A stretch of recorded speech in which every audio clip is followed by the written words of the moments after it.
كيبدا المسلسل مع اوليفيرا وهي كتبكي، وكنعرفوا من الاخبار باللي البوليس تيقلبوا عليها، حيت قبل ب15 يوم كانت هي وخطيبها باغيين يسرقوا بنكه، ولكن المهمه فشلات والشرطه جات قبل ما يهربوا وقتلوا خطيبها. واوليفيرا قتلت 3 البوليسيين وهربات، ودابا اوليفيرا قررت باش تهرب من اسبانيا وجمعات حوايجها وتحركت وهي خايفه لا يعرفها شي حد، حيت شوارع اسبانيا كامله عامره بتصاورها. ولا تشدات راه القليله عندها 30 عام د الحبس. مشات صونت لماماها باش تودعها قبل ما تهرب، ودارت معاها تلاقاها في بلاصه بعيده على دارهم، ومع قطعات معاها غنكتشفوا باللي دارهم عامره بوليس وكيتسناوها تجي. وهذا البروفيسور البطل ديالنا اللي ملي خرجت اوليفيرا هو تابعها، ومع شافها قطعات مع ماماها قصدها وقال ليها انت فين غادا، راه حياتك في خطر.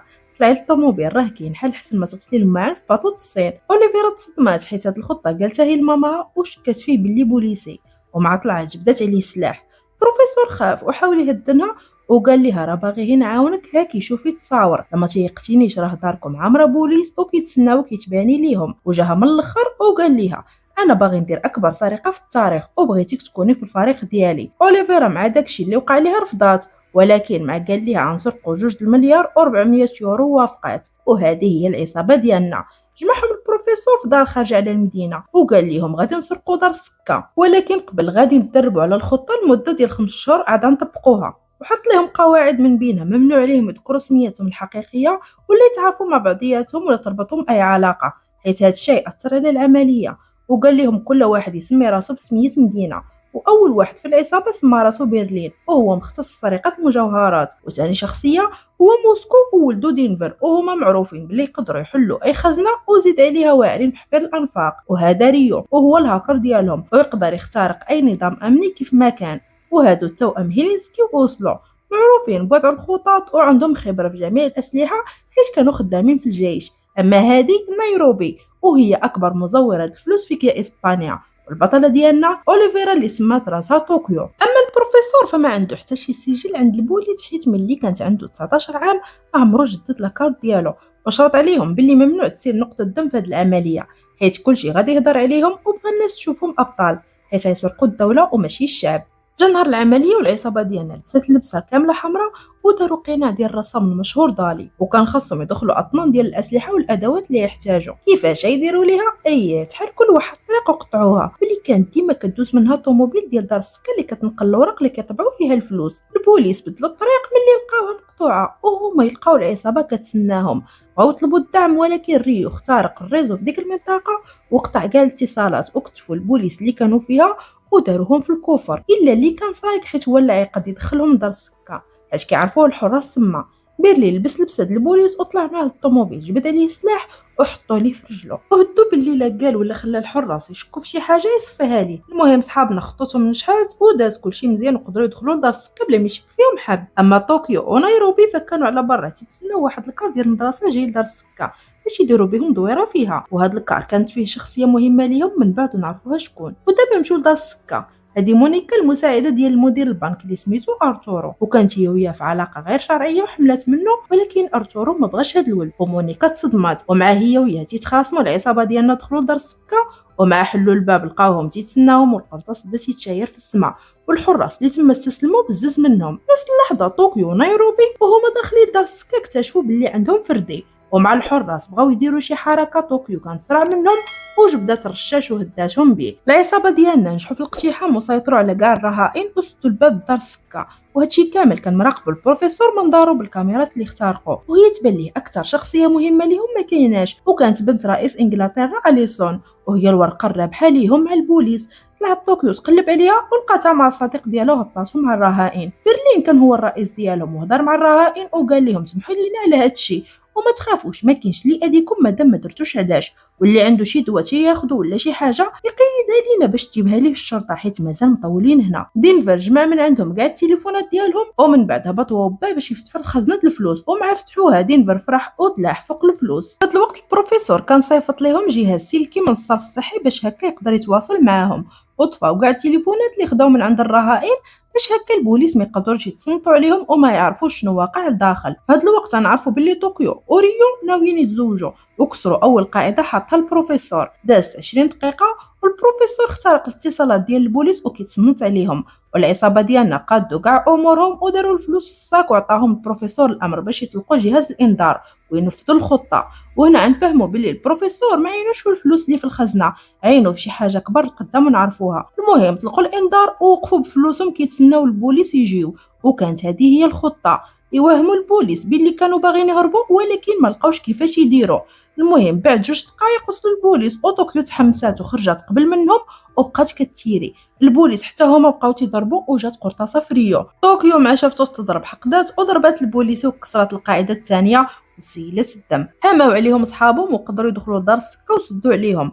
ريو كان بزهرو والقرطاسه ما جاتش فيه. ونخليهم ونمشيو عند المحققه راكي اللي كانت جالسه هي وبنتها امها اللي عندها مرض الزهايمر. تعيطوا ليها وقالوا ليها راه وقعت مصيبه اجي دابا، وانت اللي غتفاوضي مع العصابه طلق لينا الرهائن ونخليوها ونرجعوا لعند العصابه ديالنا اللي كانوا معصبين من طوكيو وعاقوا بها في علاقه مع ريو. برلين هز التليفون ووصلها سخونه للبروفيسور. في هذا الوقت وصلت راكي لمسرح الجريمه وسولت المساعد ديالها انخيل اش واقع الداخل. قال ليها فحالي فحالك ما قدرنا نوصلوا لوالو، طيحوا الريزو وطفاو كاع التليفونات وما قدرنا نوصلوا حتى جهاز لداخل. وقال ليها البوليس اللي ضربوه ما ماتش. راكيل قالت لهم اللي عنده شي تليفون طفيوه وخليو تليفون واحد اللي نهضروا به معاهم. وهو يبان ليها الكولونير بريتو وكحلات بالعمى ما حملاتوش يخدم معاها، الطريقه ديالو خايبه وما كتفاهمش معاه. في هذا الوقت برلين مشى عند ريو وقال ليه ما غاديش تدوخوا عليا، نتوما في علاقه وغتخربوا علينا كلشي. ريو قال ليه وما غاديش نتفارقوا. راكيل في هذا الوقت صونات لدار السكه وبرلين دوز المكالمه للبروفيسور اللي كان موجد جهاز صغير الصوت باش هكا ما يتعرفوش على صوته. جاوب راكيل وهي تقول ليه شنو الشروط ديالك باش تطلق الناس. البروفيسور قال ليها دوزي لي المدير ديالك حيت ما باغيش نعاود الهضره. وهي تقول ليه راكيل هضر راه انا المسؤوله. وهو يقول لها البروفيسور وجدي لي هليكوبتر نقدر نهرب بها انا وصحابي. قالت ليه مرحبا ولكن طلق لي الدراري د المدرسه اللي شاد. وهو يقول لها نفكر ونرد عليك وقطع عليها. راكيل تعصبات حيت استفزها وقالت ليهم ما تدخلوا ليهم لا ما لا ماكله وجيبوا طياره طير نهار كله فوق راسهم. وهو يدخل بريتو اللي ما عجبوش البلان وقال لي اش كتخربقي خلي البوليس يهرس الباب ويدخل. ولكن راكيل ما وافقاتش حيت هادشي خطر على الناس المخطوفين. فرقه التدخل السريع دارت بدار السكه كامله وهما هازين السلاح وموجدين باش يدخلوا عليهم. راكيل تعصبات وبقات تتغوت على بريتو. هو يقول ليها الاوامر جايه من الفوق الشريفه، واش اخبارك باللي بنت سفير امريكا داخل معاهم ولا عرفوها معاهم راه مصيبه كحله. راكيل زادت تعصبات ولكن ما كان عندها ما دير وقالت ليه دير اللي بغيتي. قائد سواريز عطى الامر باش يدخلوا عليهم وفي هذا الوقت كان كيتصنت عليهم البروفيسور وكانت كامنهم وعارفهم شنو يديروا في بحال هاد الحالات وكان موجد ليهم. علم برلين باللي الخطه غادا كيف ما باغيين ويدوز الخطه الثانيه. برلين مع قطع معاه مشى لبس كاع المخطوفين نفس اللباس اللي لابسين وعطاهم سلاح مزور وقال لهم ديروا داكشي اللي غنقول لكم، لا بغيتو تبقاو حيين. وقفوا قدام الباب وحطوا قدامهم رشاش والمخطوفين وراهم. البوليس قبل ما يدخلوا حفروا في الحيط ودخلوا كاميرات باش يعرفوا شنو واقع. ما شافوا داكشي تصدموا. نفس اللحظه اليسون بنت السفير عطاوها تهضر في الاخبار على المباشر واسبانيا كلها كتسمع وقالت لهم راه لبسونا كاملين بحال لباسهم وعطاونا سلاح مزور لا دخلتو راه كنا نموتوا. بريتو تعصب حيت ما كانش ضارب الحساب لهذا الشيء وعطات راكيل الامر باش يتراجعوا. اول جوله غلبهم البروفيسور واللي عطى الامر لنيروبي تبدا خدمتها. جمعت كاع الناس اللي كانوا خدامين وخصوصا اللي كانوا مكلفين بطبع الفلوس واللي كانوا عارفينهم من قبل حيت قلبوا عليهم قبل. وهنا نعرفوا باللي الخطه البروفيسور هي يطبعوا زبابه الفلوس. في هذا الوقت راكيل كانت في واحد القهوه وكانت باغا تعيط لامها ولكن تليفونها طفى. وشكون غيكون تما باش يسلفها تليفونه؟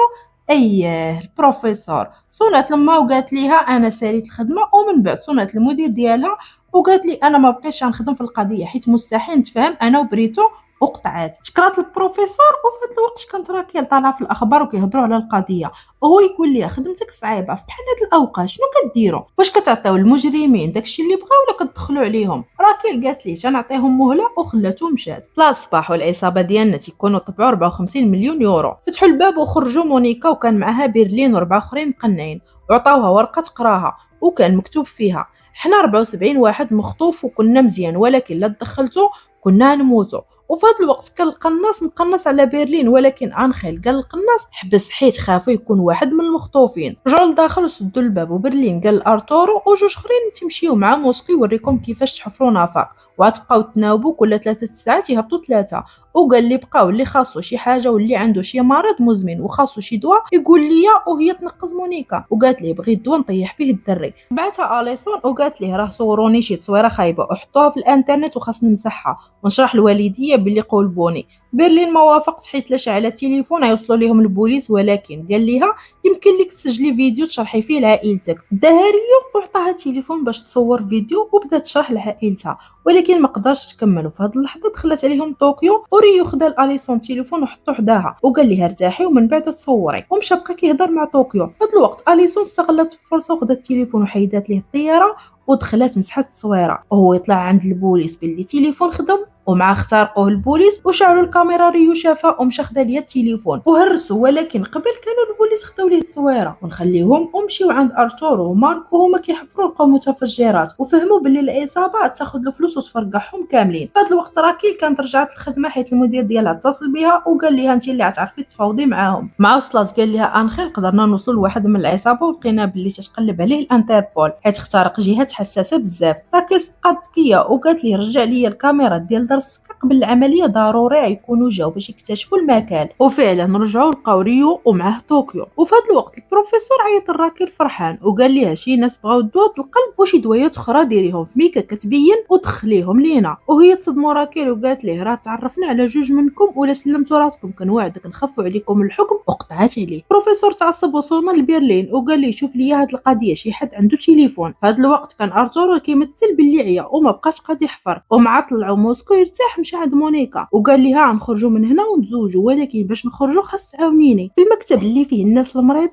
كاين جاكيت ديالي فيها التليفون ديالي ما خداوش، وهي تقول ليه مونيكا انا ندير راسي مريضه ونمشي نجيبو ليه. برلين قلب كاع المخطوفين ولكن ما لقى والو، وهو يقول ليه ريو راه انا سبب في هادشي. وبرلين تعصب عليه حيت كان يخرج عليهم كاملين وقال اوصلوا لينسكي سلخوه باش يتعلم. البوليس وصلوا ليهم الماكله والدواء، ومونيكا كانت في هذا الوقت في البيرو وقالت لهم بغيت الماء ومشات هزاتهم من فوق المكتب وتما كانت جاكيت ارتورو وخدات منها التليفون وهو يوقف عليها دينفر وكان جاب ليها الدواء اللي بغات، ولكن ما لاحظ والو وبقى كيحاول يقنعها تخلي الدري وهو يوقف عليهم. برلين سكتوا ومونيكا مشات في حالها وهي غادا التليفون صونا. برلين تعصب وقال دينفر قتلها باش تكون عبره لاي واحد بغى يدير في حالها. في هذا الوقت طوكيو ساقط الخبر باللي برلين ضرب ريو تعصبات زاد السلاح وضربات الكاميرا وقالت للبروفيسور اخر مره يقيسوا شي حد، وهو يقول لها الشريفه راه البوليس عرفوا الهويه ديالك انت وياه، وهي تهدن. اما دينفر دا مونيكا للحمام باش يقتلها وبقات كطلب فيه. دينفر بقات فيه وهو يقول لها شوفي الا ما قتلتكش راه يقتلوني انا وياك، وهي تقول ليه ضربني في رجلي باش يشوفوا الدم ونمثل باللي مت، وداكشي اللي دارو. جا برلين وشافها طايحه في الارض وكل هدم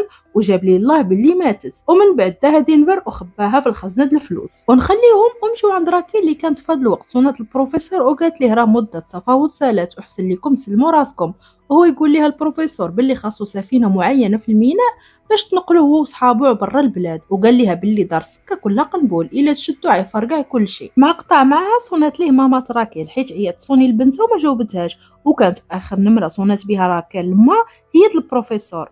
استغل الفرصه ومشى لمسرح الجريمه ودخل لخيمه التحقيق وقال راكيل موك صونات ليك راها باغاك ضروري. راكيل صونات لماماها وقالت لها راه طليقك جا بغا يدي بنتك يخرجها، وراكيل تعصبات حيت ما علمهاش. ونخليوهم ونرجعوا عند صحابنا اللي خلاو برلين عيط للبروفيسور باش يقول ليه باللي امر دينفر يقتل مونيكا، ولكن ما جاوبهمش وهو يسمعوا موسكو وتعصب على ولده حيت قتلها، ولكن دينفر ما قدر يقول والو لباه قدام برلين. راكيل وصلت لدارها ولقات البرتو مع بنتهم وتعصبات عليه وقالت لي اخر مره تجيب لا ما تعلم، ومشات لقات البروفيسور وبقاو كيهضروا. البروفيسور قال لها سميتي سيلفا، اما راكيل حيت عاونها ثقت فيه عودات ليه حياتها كامله وباللي كانت مزوجه من ضابط في البوليس ولكن طلقوا حيت كان كيضربها. في هذا الوقت دينفر هز المعدات ومشى لعند مونيكا باش يخرج ليها القرطاسه من رجليها. هيلينسكي كان واقف قدام الباب ودينفر خاف يكون سمعه السلاح وبقى كيتسناه يدخل، ولكن هيلينسكي ما سمع والو ومشى. وفي هذا الوقت كان باه ولا مزيان ولكن كان مازال معصب وقال لهم انا نسلم راسي حيت كان كيحس بالذنب حيت هو اللي جاب ولده لهنا، وبغاو يمنعوه ولكن موسكو كان حل الباب البنك وكان البوليس كيتسناوه يبان ليهم. في هذه اللحظه جا ولدو دينفر وما خلاش واعترف لباه باللي ما قتلهاش، ولكن باه ملي كيتعصب ما تيبقاش قادر يتنفس. ودينفر نبس المخطوفين اللبسه الحمراء وعطاهم القناع وقال لهم نطلعوا للسطح. ومع طلعوا ارتورو سمع دينفر تيقول باه باللي القناع عندها التليفون وضربتها بقرطاسه رجلها.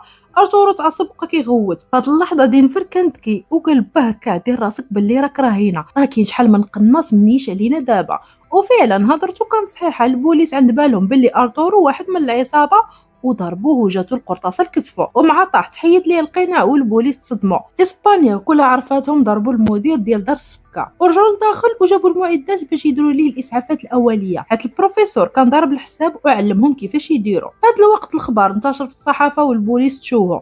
راكيل باش تنقذ الموقف شويه مشات عيطات للبروفيسور وطلباتو باش ارتورو يخليه يخرج باش يتعالج، ولكن البروفيسور ما وافقش وقال ليها صيفطي طبيب يعالجو لداخل. راكيل ما بقاتش قاده على هاد الضغط ونهارت في خطره. هاد الوقت موسكو ودنفر مشاو يشوفوا مونيكا ولكن ما لقاوهاش، وكانوا عيموتوا بالخلعه ليكون لقاها شي حد، بقاو كيقلبوا عليها ولقاوها في الحمام وكانت مريضه بسبب الحمل ورجعوها للخزنه وخباوها. موسكو شاف الجرحى ديالها ولقاها متورمه حيت ما حيدوش ليها القرطاسه وقال ليه خاصنا ضروري نحيدوها ليها. في هذا الوقت في خيمه التحقيق جا بريتو وراكيل مع داكشي اللي وقع ما لقاش ما تقول، واتفقوا باش البوليس يدخلوا من القوادس التهويه ويغفلوهم، وقال له سواريز يلبس لبسه حمراء في حالهم ويدخل وسطهم وهكا ما يعيقوش به. من بعد صيفطوا اطباء لارتور وكان معاهم انخيل. بروفيسور اللي شافوا من الكاميرا عارفوا حيت كان فايت شايفو مع راكيل، عيط لبرلين وقال ليه راه اللي داير نضاضر بوليس وبين البوليس ناويين يقتحموا ولكن ما عرفتش كيفاش، وقال ليه نفذ الخطه وقطع. الخطه كان عاطيها لهم البروفيسور قبل ما ينفذوا العمليه. برلين وصحابه فتشوهم وحيدوا لهم السوايع ونضاضر وقالوا لهم هبطوا الارض حقا نفتشوكم، ولكن هما كان غرضهم في نضاضر انخيل خداوهم وعطاوهم هينسكي خفان زربان دار فيهم جهاز التصنت ورجع نضاضر كيف ما كانوا. والبروفيسور كان فرحان بزاف حيت الخطه نجحت وهكا يكون عارف كاع التحركات ديال البوليس. الاطباء بداو يديروا لارتور العمليه ودينفر غفلهم وخدا مشاط وشوكه البنج وخباهم وشافتو نيروبي،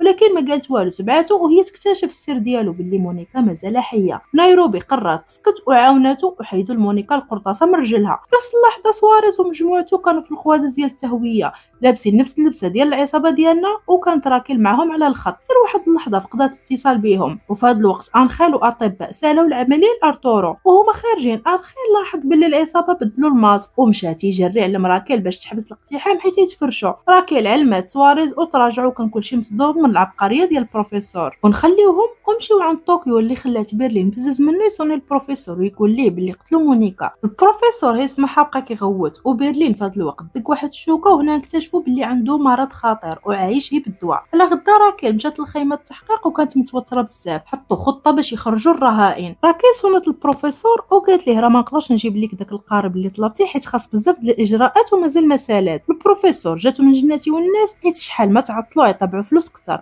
وهي تقول ليه راكيل الرؤساء ديالي طلع ليهم الدم حيت داز بزاف د الوقت وما درت والو ودابا تيفكروا يجيبوا محقق اخر، وديك الساعه ما نقدرش نعاونك وعندك حل واحد دابا هو طلق السراح ديال 8 المراهقين. وهو يقول ليها بريتو قولي ليه اليسون. بروفيسور رفض حيت اليسون بالنسبه ليه هي اهم رهينه وقال ليها اختاري يا 8 المخطوفين يا اليسون بوحدها. بريتو يسمع هاد الهضره قال راكيل وافقي، ولكن راكيل ما بغاتش وقالت ليه ما يمكنش نفضل وحده اجنبيه على 8 ولاد بلادي. وهو يقول ليها بريتو الشريفه راه العلاقه الدبلوماسيه مع انجلترا تكفسات وافقي وتلقينا الفراجه. راكيل صونت البروفيسور وقالت ليه بغيت اليسون. البروفيسور سجل هذه المكالمه وصيفطها للصحافه وهكا خلى الشعب اسبانيا كامل يتقلب على البوليس. من بعد راكيل مشات لدارها ترتاح وهو يصوني لها سواريز وقال لها اجي لقينا خيط جديد، ومع وصلت لقات انخيل تما وقال لهم سواريز باللي طوكيو النهار اللي جات هي وريو اللي دخلات كان معاها سوار الطوموبيل. راكيل قالت لهم عرفوا لي النوع ديال الطوموبيل وهادشي شكون كان كيسمعوا. اييه البروفيسور اللي سمع هاد الهضره ومشى شاف واحد التصويره وهو يعيط لهيلينسكي وقال لي واش التصويره اللي جبتي لي داك النهار ديال الطوموبيل ديالنا واش بصح ديتيها الموالين الحديد يفرموها.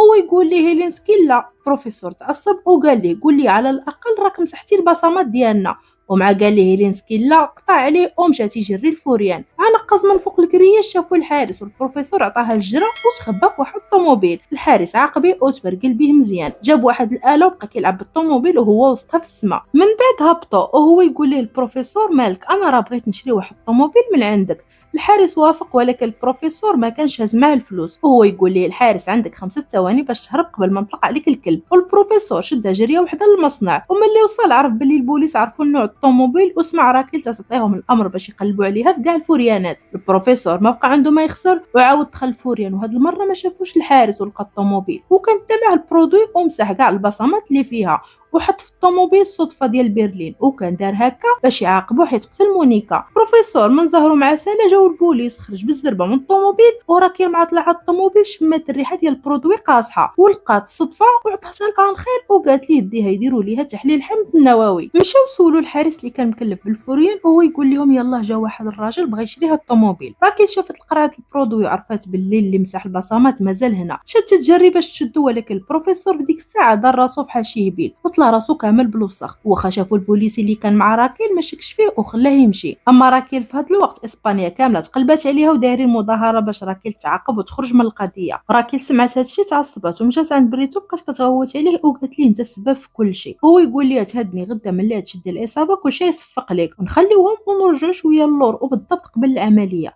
البروفيسور كان ضارب الحساب لكل شيء وقال لهم الخطه اللي هيهربوا بها وهي يحفروا نفق، ولا عقلتوا فراه هو النفق اللي هبط ليه ارتورو وشي وحدين يحفروه، ويكون دار هكا بالعاني حيت البوليس بالرادارات الزلزال ساهل يعرفوا باللي تيحفروا ويجيب لهم الله باللي يهربوا من داك النفق.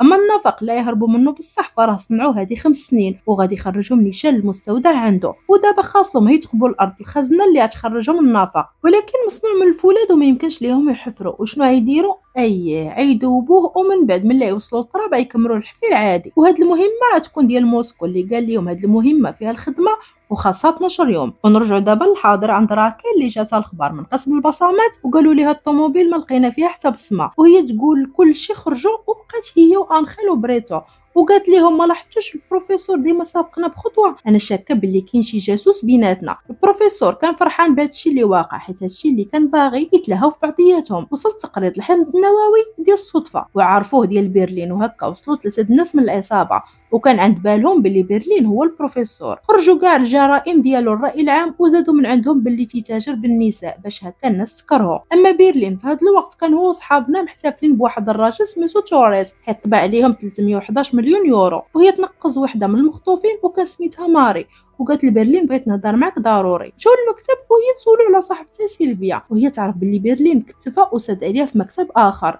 ماري تعصبات وهزات المقص باش تضربو بيه وهي تدخل نيروبي وماري خبات المقص في جيبها وداتو معاها لما يشوفها حد. نيروبي قالت لبرلين بلي البوليس عرفوك والصحافه تتهضر عليك دابا. اما في هذا الوقت البوليس وصلوا لواحد السيد كان مع برلين في الحبس وكان معاه في نفس الزنزانه، هو يقول لهم باللي برلين مريض وعنده مرض نادر في الاعصاب وتياخذ ليه الدواء. راكيل ديك الساعه امرات انخيل يقلب على الصيدليات اللي باعوا هاد الفتره من هاد الدواء بزاف حيت غالبا برلين قبل العمليه يكون دخل معاه بزاف وعاد هاد الدواء نادر فاش تيشريه شي حد يعني سهل يلقاو اللي يشراه. وقالت الانخيل هاد المهمه ديرها بلا ما يسيق حد الخبار اللي توصل للجاسوس. ومن بعد جابوا السيد اللي مقابل الفوريان وبقى يوصف لهم البروفيسور ورسم تيرسمو. البروفيسور سمع هادشي وبرد ليه الماء في الركابي، لبس حوايجو وقرر يمشي ينقذ الموقف. هاد الوقت برلين شاف راسو في التلفازه وعرف باللي البوليس وصلوا ليه من الصدفه اللي لقاو في الطوموبيل. الصحافه كانت تتهضر عليه وعلى الجرائم ديالو ضد النساء وهادشي خلى نيروبي تعصب منه وبقات تستفزو بالهضره. برلين تعصب وشدها كان يخنقها وقال لي هادشي كله كذوب من البوليس، ولا رجعت سمعتك تتقولي هادشي غنصفيها لك. برلين بقى كيفكر كيفاش الصدفه وصلت للطوموبيل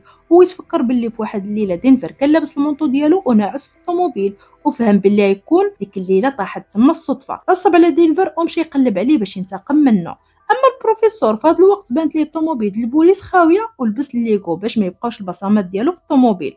خدا جوج سلوكه وحل بهم الطوموبيل وتقطعوا ليه الليغو وهو ما ردش البال ليهم، ومع ركب بانوا ليه جوج بوليس قاصدين الطوموبيل. دل سلكي وبلغ باللي كاين عمليه سرقه في الشارع اللي فيه هما وهكا شتتهم بيد مسألة الخطة ديالو. دل سلكي وعيط في الخط 8 اللي كان مختص بالخيمة التحقيق وهضر بالروسية حيت راموس روسي باش ما يفهموش البوليس وقال ليه انا عارفك شنو كدير دابا ولا مشيتي حتى رسمتيني همك وها بنتك قدامي غنصفيها ليهم دابا. راموس تخلع ومسح التصويره والبروفيسور هرب من الطوموبيل قبل ما يرجعوا البوليس. ونرجعوا عند برلين اللي لقى دينفر وقال ليه انت سبابي غنصفيها لك، هو يقول ليه دينفر غنعطيك 15 مليون وخليني حي. برلين وافق. هو يسمع الصوت شي حد جاي من الطواليت ومع حل الباب لقى مونيكا قدامه. تفاجئ حيت مازال حيه وهو يدور هز السلاح على دينفر وحتى دينفر هز السلاح عليه، ولكن نعلو الشيطان وتهدنوا حيت يخرجوا على الخطه كامله. في هذا الوقت البروفيسور صونا لبرلين وقال ليه باللي هو اللي حط الصدفه في الطوموبيل عقاب ليه حيت قتل مونيكا، وهو يقول ليه برلين ياك ايوا الشريف راه مونيكا مازال حيه. البروفيسور تصدم وقال لبرلين اللي وقع طبق الخطه، والخطه كانت هي يضربوا القرطاس ويخليو المخطوفين يغوتوا باش هكا البوليس يتخلعوا ونفذوا لهم الطلبات ديالهم. راكل تخلعات وعيطات للبروفيسور وقالت لي اش واقع، هو يقول لها لا والو، هي جربنا شي فرادة جداد وقطع عليها. في هذا الوقت انخيل كان راكل باللي لقى صيدليه باعت 40 كرتونه ديال الدواء اللي تياخذ برلين. راكل قالت ليه جيب لي مول الصيدليه وشوف الكاميرات. في هذا الوقت راكل جا عندها بريتو وقال ليها باللي جاو اوامر باش يقتحموا حيت تعطلنا وحتى لدابا ما عندنا حتى معلومات على المخطوفين. راكل قالت لي عندي الحل، اعطيني شويه د الوقت. وصونت البروفيسور وقالت لي باش ندير لك اللي بغيتي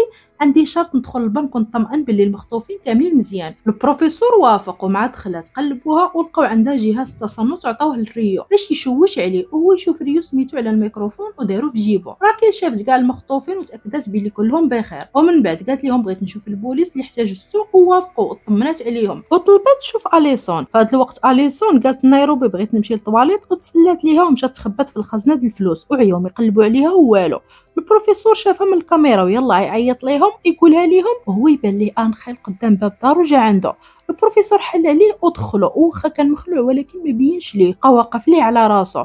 وانخيل كان جا عنده باش يسولو شنو علاقته براكيل، هو يقول ليه البروفيسور تتعجبني، وهو يسولو انخيل شنو الخدمه ديالك. قال ليه تنقاد نبيذ التفاح. انخيل بغى يبعدو عليه وقال ليه سير جيب لي ندوق وغفلو وسرق ليه الملعقه ديالو وخباها. وملي داق النبيذ لقى عصير التفاح، وعرف البروفيسور كذاب ولكن ما قال والو وخلاه مشى. مع خرج البروفيسور قال صحابنا فين مخبيه اليسون، وخلاو راكل تشوفها ولكن ما خلاوهاش تهضر معاها. راكل ملي طمنت على كل شيء خرجت من البنك. اما انخيل فكان شاك في البروفيسور ومشى لعند الشرطه العلميه وسولهم واش لقاو شي بصمه في الطوموبيل ديال البوليس. قالوا ليه لقيناها ولكن ما عرفناش ديال من حيت ما مسجلاش في السجل ديال البوليس. وعطاهم الملعقه وقال لهم يقارنوا البصمات بجوج. في هذا الوقت ريو ملي بقى بوحدو جبد داك الميكروفون وحلو، لقى فيه كارت ميموار، وملي دارها في البيسي لقى رساله من والديه قالوا ليه فيها باللي خاصو يسلم راسو ويتعاون مع الشرطه باش يسمحوا ليه. وهنا نفهموا باللي راكل بالعاني دارت هكا باش تخلي واحد من العصابه يخدم معاها، ولكن ريو تمرقل عليهم وقال لهم لا ونخليوهم ومشيو عند انخيل اللي مشى للصيدليه باش ياخذ تسجيل الكاميرات. ولكن ملي وصل الصيدليه مرونه وقالوا ليه باللي جا شي حد وسرق السجلات. في هذا الوقت موسكو حي الطبقه ديال الفولاذ، وصحابنا كانوا فرحانين بزاف حيت هذا اصعب جزء في الحفير، ولكن كانوا يلاه طبعوا 400 مليون يورو وخاصهم دابا يخدموا ليل ونهار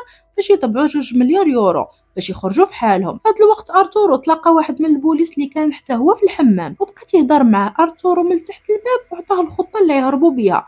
قال ليه من بعد 2 سوايع رجع لهنا تلقاني مخبي لك اي حاجه بانت ليا ماضيه، قتل بهم راجل اللي حاضك من العصابه وخذ ليه السلاح ديالو نهدو به العصابه ونهربوا ونخليوهم ونمشيو عند راكيل اللي كانت معصبه من انخيل وشكات فيه باللي هو الجاسوس وباللي بايعهم البروفيسور حيت هي وياه اللي كانوا عارفين بالبلان ديال الصيدليه. هو يقول ليها حتى انت كنتي عارفه وانا شاك في سيلفا اللي ما فهمتش علاش دخل حياتك في هذا الوقت بالضبط. وقال ليه هو الشخص الوحيد اللي من العامه قالت ليه دخل الخيمه. ونزيدك مشيت لدارو ملي شافني خاف وكذب عليا وقال لي تصنع النبيذ، وملي دقتو لقيتو عصير. انا شاك فيه باللي مخبي شي حاجه. راكل ما تيقاتوش حيت عند بالها انخيل غير من سيلفا اللي هو البروفيسور. انخيل تعصب وخلاه مشى. راكل من بعد مشات تلاقات البروفيسور وتعشات معاه في حله ما ناقصه حتى خير، حتى لواحد اللحظه تفكرت الوصف اللي عطى راموس اللي حاضي الفوريان وبان ليها تيشبه البروفيسور.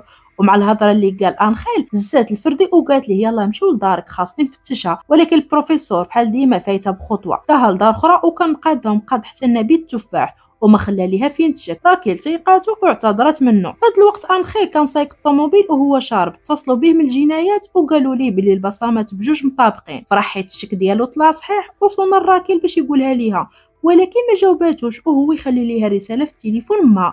ومن بعد دار كسيده خايبه. جاو الاسعاف وداوه للطبيب وكان في غيبوبه. وصلت سعود والرهائن نفذوا الخطه ونشحات وفكوا راسهم وضربوا وصلوا ضربه خايبه لراسو وغيبوه وخداو السلاح ديالو. ارتورو بغى زعما يمشي يفك مونيكا باش تهرب معاهم ولكن لقاها ولات مع دينفر وتعصب وضربوا ارتورو بمقص لظهره، ولكن دينفر قدر يغلبو ويلا يصفيها ليه ارتورو باش يفك راسو. قال لي على الخطه ديال الرهائن باللي غادي يهربوا دابا. دينفر شد جريه وحده ومشى على مصحابو واتفقوا على خطه باش يسيطروا على الوضع ويشدوهم. في هذا الوقت وصل البروفيسور المستودع وبانوا ليه الرهائن وصلوا المتفجرات اللي دايرين في الحيط وفارقعوه وخرجوا 16 مخطوف. البوليس بداو يتقادوا باش يقتحموا والبروفيسور تعصب حيت خطتهم خسرات وغادي يشدوهم البوليس، ولكن صحابنا وجدوا لهادشي وجابوا واحد الحيط من الفولاذ وغطاو به الحفره، وهادشي كامل والبوليس تضربوا القرطاس. صحابنا تغلبوا وطاح الباب وجات قرطاسه في هيلينسكي وشبكات قرطاس بين العصابه والبوليس. اما هيلينسكي جراتو نيروبي تعالجوا. البوليس قربوا البنك وطوكيو تعصبات وجابت رشاش كبير وبقات كتضرب والبوليس خافوا وهربوا، وهكا صحابنا قدروا يسدوا الحيط. هيلينسكي بان لي خو اوسلو ما كاينش معاهم ومشى يقلب عليه، هو يلقاه طايح في الارض وغارق في دياماتو. هيلينسكي تعصب وقرر ينتقم من ارتورو حيت كانت الخطه ديالو. دينفر عيط للبروفيسور وبقات يغوت عليه حيت ما علمهمش بالخطه ديال الرهائن، والبروفيسور حس بالذنب حيت في عوض ما يحضيهم خرج مع راكيل. اوسلو كانت حالته خطيره وبغاو يخرجوه باش يتعالج، ولكن برلين ما خلاهمش وبقاو مدابزين. هو يقول لهم هيلينسكي قبل ما ندخلوا لهنا اوسلو وصاني اللهم الموت ولا الحبس وانا نعتني به دابا. على غدا العصابه ديالنا كان المورال طايح ليهم وكانوا خايفين من الرهائن يتقلبوا عليهم وهما يدوزوا لخطه جديده اللي كان عاطيها لهم البروفيسور قبل العمليه، وقالوا الرهائن خدموا معنا وكل واحد فيكم عنده مليون يورو من الفلوس اللي عطبعوا. وفعلا نجحت الخطه ديالهم واغلب الرهائن وافقوا. في هذا الوقت البوليس كانوا تيحققوا مع الرهائن اللي هربوا وعرفوا من عندهم باللي العصابه عندهم السلاح والقنبل بزاف وباللي مسميه راسهم اسماء مدينات. في هذا الوقت وصلت راكيل وسقط الخبر داكشي اللي وقع لانخيل، وعرفت باللي انخيل ماشي جاسوس حيت لقاو في النظر ديالو جهاز التصنت وباين ركبوه ليه نهار دخل عندهم البنكه. راكيل حست بالذنب وحزنت عليه بزاف. في هذا الوقت ماماها سمعت الرساله ديال انخيل اللي تيقول ليها باللي سيلفا هو البروفيسور، وماماها كتبتها في ورقه وعلقاتها باش ما تنساهاش حيت فيها الزهايمر. ومن بعد صونات الراكل باش تقولها ليها ولكن ما جاوبتهاش، وهي تعيط للبروفيسور واللي ما كانش عارفاه باللي هو حيت نسات، وقالت ليه كل شيء. والبروفيسور برد ليه الماء في الركابي وبقى تيبان ليه يمشي يصفيها ليها. مشى عندها للدار وقال ليها حقا بغيت ندير مفاجاه لراكيل ودار ليها السم في القهوه ديالها، ومع تشربها البروفيسور ندم وهرس الكاس وكان خايف من ردة الفعل ديالها، ولكن هي نسات وجاب ليها الله طاح ليها من يديها ومسح الرساله من التليفون وتخلص من كاع الدلائل اللي ضده. ونخليوه ونمشيو عند صحابنا اللي جمعوا الرهائن وقالوا لهم شكون فيكم باغي يخرج وشكون باغي يخدم معانا. ارتورو كان من الناس اللي اختاروا يبقاو حيت عرف باللي هذه خطه من العصابه، اما اليسون بغات تخرج وهي تقول لها طوكيو انت الجوكر ديالنا مستحيل تخرجي. والتخمام ارتورو طلع صحيح، والعصابه ديالنا كاع الناس اللي اختاروا يهربوا داوهم لواحد المكتب وسدوا عليهم. ودابا مشيو عند راكيل اللي رجعت لدارها ولقات البروفيسور مازال تما وهو في حال ديما موجد في كل شيء. عطاها الورد وقال لها مفاجاه غادي نتغداو كاملين. وهما تيتغداو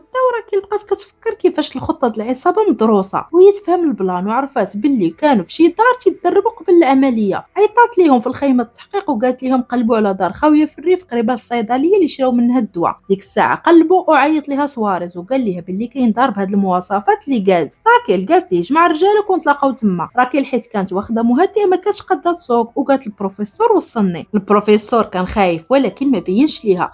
وصلوا للدار وكانت هي الدار اللي تدربوا فيها صحابنا. اقتحموها البوليس ودخلوا ولقاو في الحيط كاع الخطط ديالهم اللي كان حاطها البروفيسور. البوليس لقاو حتى الكيسان اللي كانوا كيشربوا فيهم ومنهم غادي يوصلوا للعصابه كامله من بعد ما يديروا الكيسان تحليل الحمض النووي. وصل فريق الجنايات ولقاو بصمات بزاف ولكن كانوا هي 3 البصمات تيتكرروا.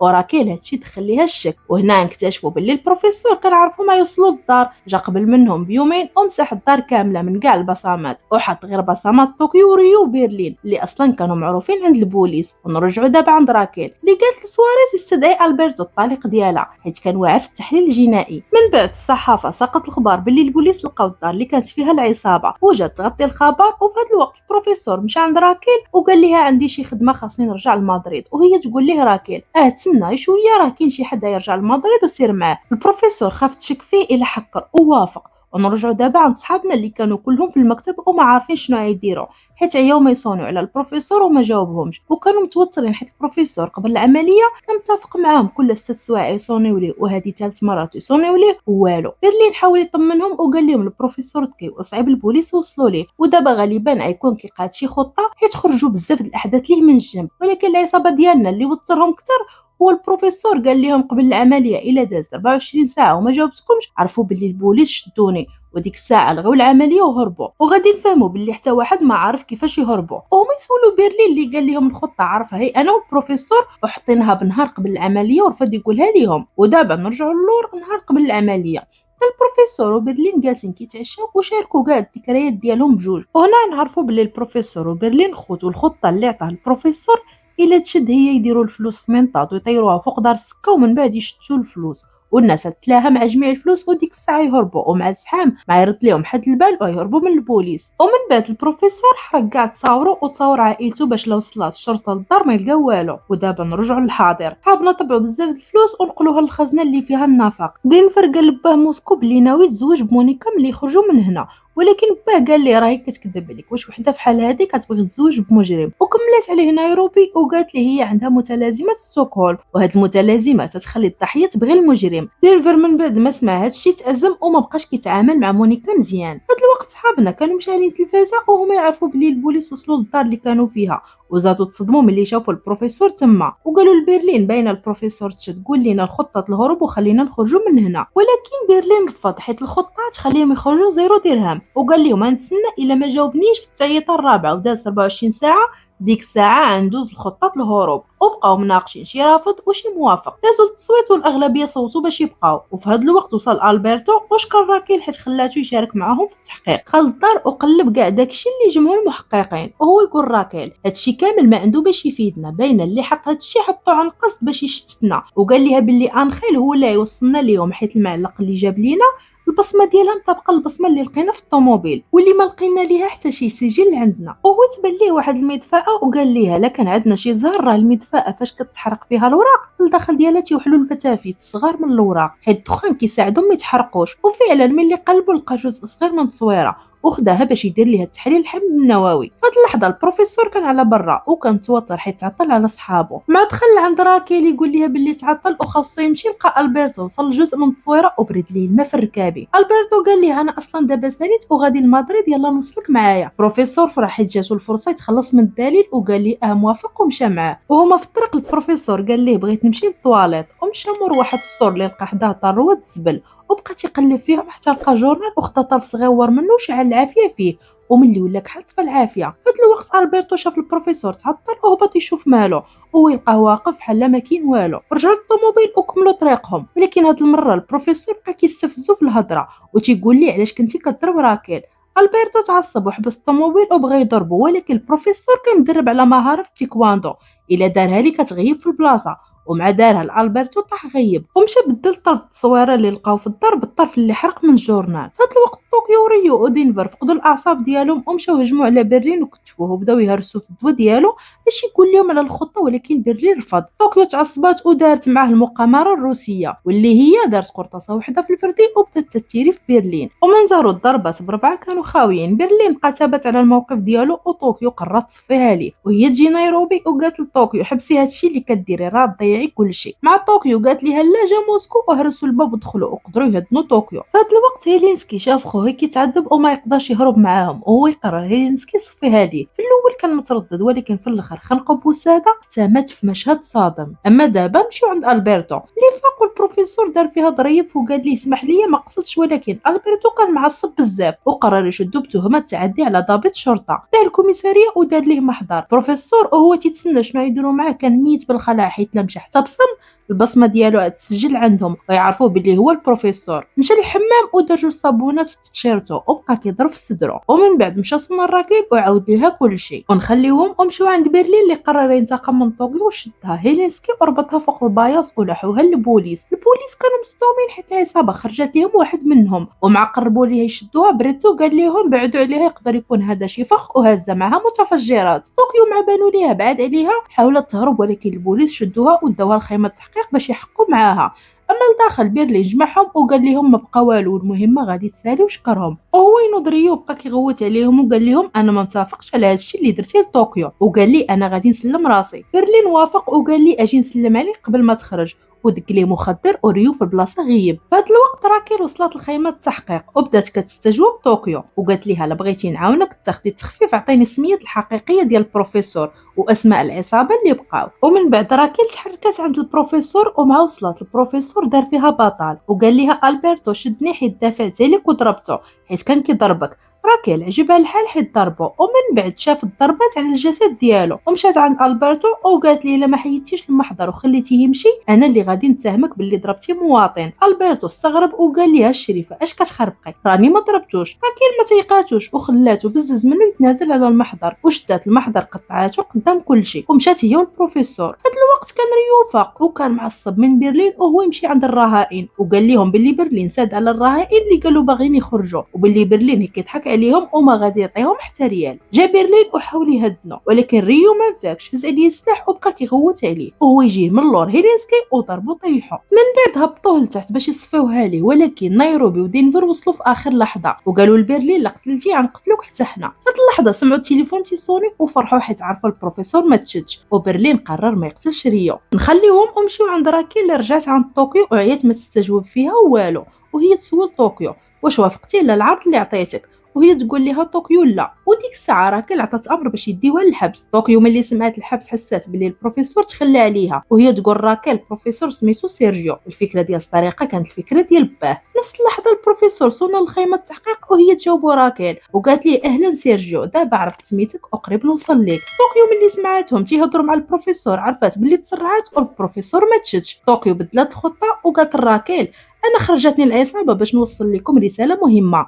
كاين واحد القنبله د الهيدروجين الوزن ديالها 17 طن غادي يفجروها لما نفتيش الطلبات ديالنا. راكيل تعصبات وقالت لهم ديوها للحبس. اما البروفيسور ما قطع مع راكيل صونا لبرلين باش يسولو كيفاش طوكيو حتى وصلت عند البوليس وهي تجي نيروبي من وراه وضرباتو الراس غيباتو وخدات التليفون وقالت البروفيسور تم تسجيل خروج العنصر الذكري ودخول العنصر النسوي. من اليوم انا الزعيمه حيت برلين فقد السيطره على التصرفات ديالو وغادي يخرج علينا. ومع قطع معها عاودت صونت ليه راكيل وقالت ليه العصابه بداو تيتخلاو على بعضياتهم وحسن ليك حتى انت تستسلم وتهني راسك. ولكن البروفيسور بكل ثقه في النفس قال ليها الخطه اللي حاط كلها غاده حتى لدابا كيف ما باغي انا وقطع عليها. من بعد صونت ليه راكيل على اساس هو سيلفا ودارت معاه تلاقى معاه وكانوا ولاو في علاقه. نخليهم ونمشيو عند صحابنا. فهاد الوقت هيلينسكي داريو سد عليه مع الرهائن. ارتورو عجبو الحال حيت العصابه بدات تتفكك وقال لهم هذه هي احسن فرصه باش نهربوا وقال لهم خاصنا نبدلوا شي فردي مزيف فردي حقيقي من عند العصابه. ومن بعد جات نيروبي وداتهم لغرفه اخرى. ارتورو خرج كيتسلت الغرفه اللي جنبهم وقدر يجيب مسدس مزيف. من بعد عطاه لمونيكا وقال لها ملي يجي يديك دينفر باش يبدل لك الفاصمه ديال الجرحى ديك الساعه بدلي ليه الفردي المزيف بالحقيقي ومونيكا قدرت تبدل الفردي. في هذا الوقت نيروبي كانت شاده برلين وقالت ليه راه حياتنا في خطر وخاصنا نتعاونوا باش تكمل المهمه وقالت ليه عطيني الخطه ديال الهروب. برلين وافق وقال لها كلشي. على غدا البروفيسور عيط لنيروبي وقال لها بالله يطلقوا سراح 11 رهينه ولكن بشرط تدخل الصحافه لدار السكه وتصور كلشي باش هكا يكسبوا التعاطف ديال الراي العام. ومن بعد عيط الراكيل وقال لها على العرض ولكن راكيل رفضت تغامر بشي حد وتخليه يدخل. وهو يقول لها البروفيسور اللي قلتيها الصحافه بالعكس راه يوافقوا ويفرحوا يصوروا وقطع عليها.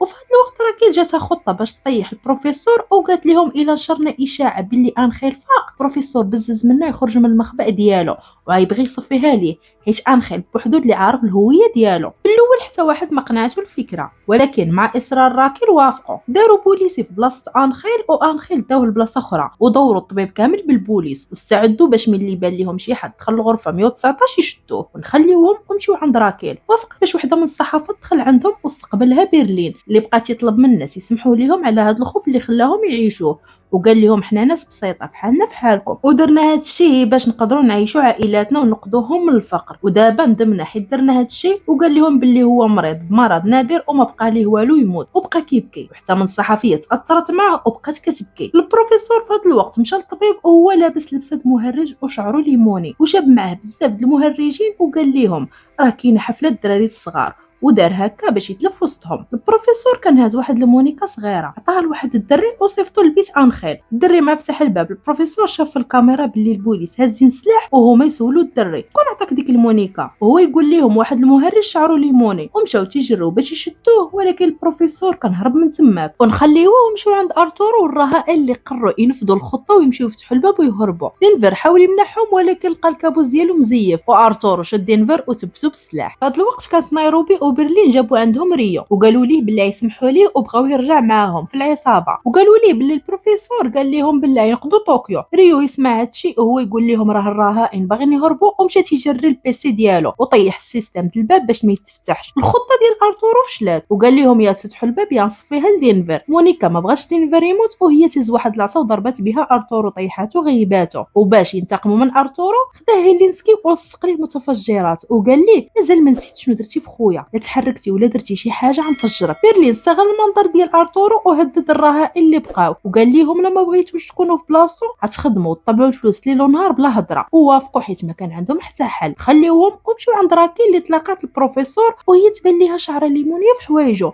وجاتها كتشبه له شعر المهرج، وبدات تجمع الاحداث في راسها وهي تشك باللي هو البروفيسور، ولكن ما بينت ليه والو وقالت ليه تسناني نمشي للطواليط ونجي.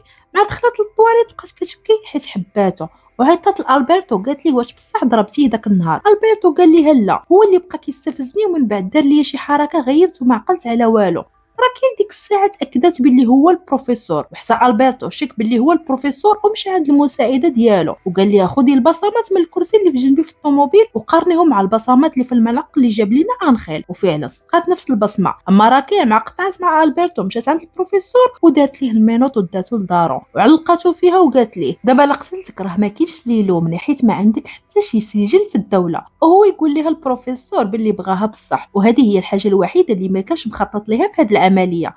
راكيل ما تيقاتوش وصرفقاتو وخلاتو ومشات. البروفيسور عيا ما يحاول يفك راسو ولكن والو. في هذا الوقت البوليس كانوا مرحلين طوكيو للحبس وهي تخرج قدامهم طوموبيل كحله، سدات عليهم الطريق وخرجوا منها شي رجال ورشوا على الزاج الطوموبيل ديال البوليس باغا كحله باش ما يبقاو يشوفوا والو وزرعوا لهم قنبله في الطوموبيل. البوليس خافوا وخرجوا من الطوموبيل وهما يثبتوهم بسلاح وخداو طوكيو. سواريز هي ساق الخبر تعصب وعطى امر يسدوا كاع الخرجات البلاد ويقلبوا عليها. اما طوكيو في هذا الوقت كانت مازال مع العصابه اللي عطاوها لبسه ديال البوليس ولبساتها باش هكا ما يشك فيها حد، وعطاوها تليفون تواصل بيه مع البروفيسور وقالوا ليها ممنوع تعيطي منه لشي حد، وحطوها في واحد البلاصه اللي كانوا مخليين ليها فيها موتور ديال البوليس. ركباتو وتحركات صونات على البروفيسور ولكن ما كانش كيجاوبها. نخليوها ومشيو عند راكيل اللي فكات البروفيسور وحطاتو على جهاز فحص الكذب وسولاتو واش عنده دخل في الكسيدات انخيل وهو يقول لها لا، وطلع الجواب ديالو صحيح. وهو يقول لها البروفيسور انا حبيتك وحتى انتي والدليل على هادشي هو اننا دابا في داري وما سلمتينيش للبوليس. في نفس اللحظه صوناو الراكيل وقالوا ليها باللي طوكيو هربات. تعصبات عليه وقالت ليه واش عندك شي دخل وهو يقول لها البروفيسور راكيل تصدمات من العبقريه ديالو وهزت عليه الفردي باش تديه للبوليس وهو يغفلها وحيد ليها الفردي وغيبها. نخليوهم ونرجعوا لعند طوكيو اللي ملي ما جاوباش البروفيسور جاتها فكره حمقى. مشات صونات الريو ومع ريو جاوبها قال ليها ما خاصناش نهضروا راه البوليس كيتصنتوا علينا، وهي تقول ليه هذه محادثه غراميه والهدف منها فتح الباب اللي عمره تفتح. البوليس ما فهموا والو من كلامها ولكن ريو فهم طوكيو شنو قصدات ومشى كيجري الباب وهو تيقول لهم طوكيو جات. ومع فتح الباب موسكو ودينفر غفلوا البوليس وبقاو كيضربوا القرطاس وهكا لهاو البوليس. وفي هذه اللحظه طوكيو كسيرات بالموتور ودخلت لدار السكه وسدوا الباب وكانوا فرحانين حيت طوكيو رجعت. حتى بان لهم موسكو طايح للارض حيت جاو فيه 3 القرطاسات وكانوا خايفين عليه بزاف حيت كانت حالته خطيره. عيطوا البروفيسور وما جاوبهمش وهو يعيط بري للبوليس وجاوبوا بريتو وقال ليه دخل لينا الطبيب حيت البوليس ضربوا واحد منا. وهو يقول ليه بريتو الا كنتي بغيتيه يتعالج خرجوا يتعالج على برا اما الطبيب ما يدخلش عندكم. بيرلين تعصب وقطع عليه وهو يصوني ليه البروفيسور. عاود ليه بيرلين شنو وقع وهو يقول ليه البروفيسور ما تفتحوا النفق غتلقاو الطبيب تيتسناكم باش يعالجوا وقطع معاهم. ومشى عند راكيل اللي ملي فتحات عينيها لقاتو قدامها. البروفيسور كان عارفه ما دير ليه والو، عطاها الفردي ديالها وخدت التليفون ديالها والطوموبيل ديالها وفعلا راكيل خلاته يمشي بلا ما يدير ليه والو. اما موسكو كانت حالته خطيره وكان خاصو يدير عمليه ويحيد القرطاسات قبل 12 ساعه ولا يموت. دينفر هادشي عطاه حماس كثر ومشى يكمل الحفير النفق. اما راكيل فملي مشى البروفيسور جات الخيمه التحقيق وهي تلقى البرتو تما اللي قال بريتو باللي سيلفا هو البروفيسور واتهموا راكيل باللي كتعاون معاه حيت هي في علاقه معاه. راكيل قالت لهم ما كنتش عارفه يلا عرفت وكنت بغيت نشدو ولكن هو غفلني وغيبني وسرق لي الطوموبيل وهرب. وقالت لهم باش نثبت لكم باللي ما متفقاش معاه هالعنوان دارو سيروا قلبوها ونخليوهم ونرجعوا لعند صحابنا اللي تيحفروا بكل طاقتهم. وفي الجهه الاخرى البروفيسور والرجال اللي كانوا معاه حتى هما كانوا كيحفروا بكل طاقتهم. اما الرهائن بقياده نيروبي داروا الفلوس في بلاستيكات وعطاوها للينسكي اللي دخلها النفق لا يهربوا منه. في هذا الوقت حتى ارتورو وصحابو كانوا كيحفروا باش هكا يشتوا البوليس ويجيب لهم الله يهربوا من داك النفق. ومن بعد البروفيسور مشى صونا للبوليس وجاوبوا بريتو، سولوا على راكيل وهو يقول ليه عرفناك شكون انت وعرفنا باللي راكيل كانت كتعاون معاك وتم استبعادها من القضيه وقطع عليه. في هذا الوقت مونيكا كانت في الحمام وطلقت ماريا وهي تقول ليها حتى انا درت في حالك وانا في علاقه مع برلين باش نقد راسي وهو اصلا مريض عنده عام الى طول ويموت وغنورث فلوسه كلها وغادي نستمتع باللحظه اللي غيموت فيها. ولكن مونيكا قالت ليها انا بصح باغا دينفر، وهاد الهضره سمعتها نيروبي ولكن ما دارت والو ورجعتهم يكملوا خدمتهم عادي. في هاد الوقت البروفيسور جاب الطبيب وشرح ليه الوضع ديال موسكو وقال ليه باللي غيتسناه في النفق باش يدير ليه العمليه مقابل 10 مليون يورو. انخيل في هاد الوقت فاق من الغيبوبه وراكيل واخا وقفوها على الخدمه هي قررت تكمل تحقيق بوحدها ومشات جمعت كاع التسجيلات في المنطقه اللي فيها دار البروفيسور، تبعت الطريق اللي كيدوز منها وقدرت تعرف المستودع فين كاين وهزات السلاح ديالها وقصداتو. هاد الوقت دينفر وريو وهما كيحفروا سمعوا الحفير من جهه الاخرى وفرحوا حيت ما بقى ليهم والو وينقذوا باه موسكو. وهي تجي عندهم مونيكا وقالت لدينفر باللي باه تيودع وبغى يشوفو. دينفر في الاول ما بغاش يتقبل فكره باه تيموت وكمل الحفير، ولكن في الاخر مونيكا قدرت تقنعه ومشى شافو. موسكو وصاه يتهلا في راسو يكمل العمليه وياخذ حقه في الفلوس ويتزوج مونيكا ويعيش سعيد في حياته. ومات وكل شي حزن عليه. اما البوليس فكانوا فكروا في حل راكيل ومشاو ياخذوا التسجيلات وهي تبان لهم راكيل باللي جات قبل منهم وخداتهم. بريتو تعصب حيت تخدم من وراهم وعطى امر باش يشدوها. بريتو طلع ليه الدم من كل شيء وما بقاش مسوق لحياه الرهائن وكان باغي يشد العصابه وقرر يقتحموا البنك ونخليوه ومشيو عند برلين اللي قال نيروبي تحبس طبيع الفلوس حيت ما يقدمش الوقت لا زادوا طبعوا الفلوس. نيروبي حبست طباعه الفلوس وقالت ليه بسخريه البنت اللي باغي تكمل حياتك معاها ما باغاكش وهي معك هي باش تورثك وسمعتها كتقول باللي تلذذ بالعذاب ديالك وانت كتموت. في هذا الوقت طوكيو كملت الحفير وهو يبان ليها البروفيسور ودخل عندهم وكانوا فرحانين كاملين حيت شافوه وخطتهم نجحات. من بعد رجع المستودع وهو يبان ليه باللي البوليس يقتحموا دار السكه. عيط لبرلين وقال ليه نقلوا الفلوس كامله للنفق وهربوا دابا حيت البوليس ما بقى لهم والو يدخلوا عليكم. ومع قطع معاهم تفاجئ باللي راكيل وصلت ليه وحطات ليه سلاح في راسو وقالت ليه استسلم. في هاد اللحظه الرجال اللي كانوا مع البروفيسور دخلوا يسيطروا على راكيل وخداو ليها الفردي. البروفيسور علقها كيف ما علقاتو قبل. في هاد الوقت انخيل صون راكيل والبروفيسور تخلع حيت انخيل عارف بلاصه المستودع وما عرف ما يدير حيت انخيل لا قال هادشي للبوليس كلشي غيتضرب ليهم في الزيرو. وهي تقول ليه راكيل ثق فيا واعطيني تليفون اخر حيت تليفوني مراقبينو البوليس نهضر معاه انا نقنعو ما يقول والو للبوليس. البروفيسور ما كاش عنده حل اخر وثاق فيها وخلاها تهضر معاه. راكيل اتفقت مع انخيل باش تمشي عنده. في هذا الوقت البوليس عرفوا بلي راكيل هضر مع انخيل وفهموا بلي تمشي عنده للطبيب وصيفطوا ليها البوليس وراكيل وصلت قبل منهم وقنعت انخيل ما يقول والو للبوليس. ومع وصلوا البوليس لقاوها تما وشدوها. اما صحابنا نقلوا كاع الفلوس للنفق وطوكيو وهي كتلصق المتفجرات في الحيط حتى سمعت بوم. البوليس اقتحموا دار السكه. ريو مشى كيجري جار طوكيو اللي كانت طاحت للارض بقوه الانفجار وبقى تضرب القرطاس وناضوا طوكيو وشبكات بينهم وبين البوليس قرطاس. طوكيو وريو بانوا لهم البوليس هازين مضاد الرصاص وعرفوا بلي غيغلبوهم وهي تجيها طوكيو واحد الفكره سلقات على كرشها وضربات البوليس بالقرطاس رجليهم حيت هذه هي البلاصه اللي ما مامنينهاش. الخطه ديالها نجحت وبقات كتضرب في القرطاس باش تامن راسها وتامن ريو باش يهربوا ويمشيو للنفق. ولكن طوكيو جات فيها بزاف د القرطاس وطاحت ولكن من زهرها ما وقع ليها والو حيت جاو في الجيلين مضاد الرصاص. ريو خاف عليها واستسلم وقال ليهم ما تقتلوهاش. في هذه اللحظه جا دينفر وبقى كيضرب القرطاس على البوليس وتبعاتو حتى مونيكا وبقات كتضرب. ريو جر طوكيو وقدروا يهربوا كاملين للنفق. في هذا الوقت البوليس كانوا نقدوا كاع الرهائن وخرجوهم. اما صحابنا فكانوا وصلوا للنفق وبرلين قال لهم سيروا هربوا انا غادي نلاهي البوليس ونتبعكم. ماريا كانت تهرب معاهم ولكن برلين ما خلاهاش وقال لها تبقاي معايا. قاد الرشاش وقاد الخناشيد الرمله باش يتخبى فيهم ومع وصلوا البوليس بقى كيضرب فيهم. واحد اللقطه البوليس لاحوا عليه قنبوله. برلين شد ماريا ودخل الخزنه وسد عليه. برلين ملي حس باللي صحابو صافي هربوا ولاو في امان خرج قدام البوليس وبقى كيضرب فيهم. البوليس كان ساهل عليهم يغلبوه وقتلوا برلين. اما النفق فكان تفجر حيت كانوا دايرين فيه قنبول وتسد. صحابنا كانوا تلاقاو البروفيسور واللي سولهم على برلين وهي تقول ليه نيروبي باللي ضحى براسو باش حنا نهربوا، وقالت البروفيسور ماشي وقت الحزن هذا، خاصنا نهربوا دابا. فهاد الوقت راكي كانوا كيستجوبوها وقالت لهم على البلاصه ديال المستودع.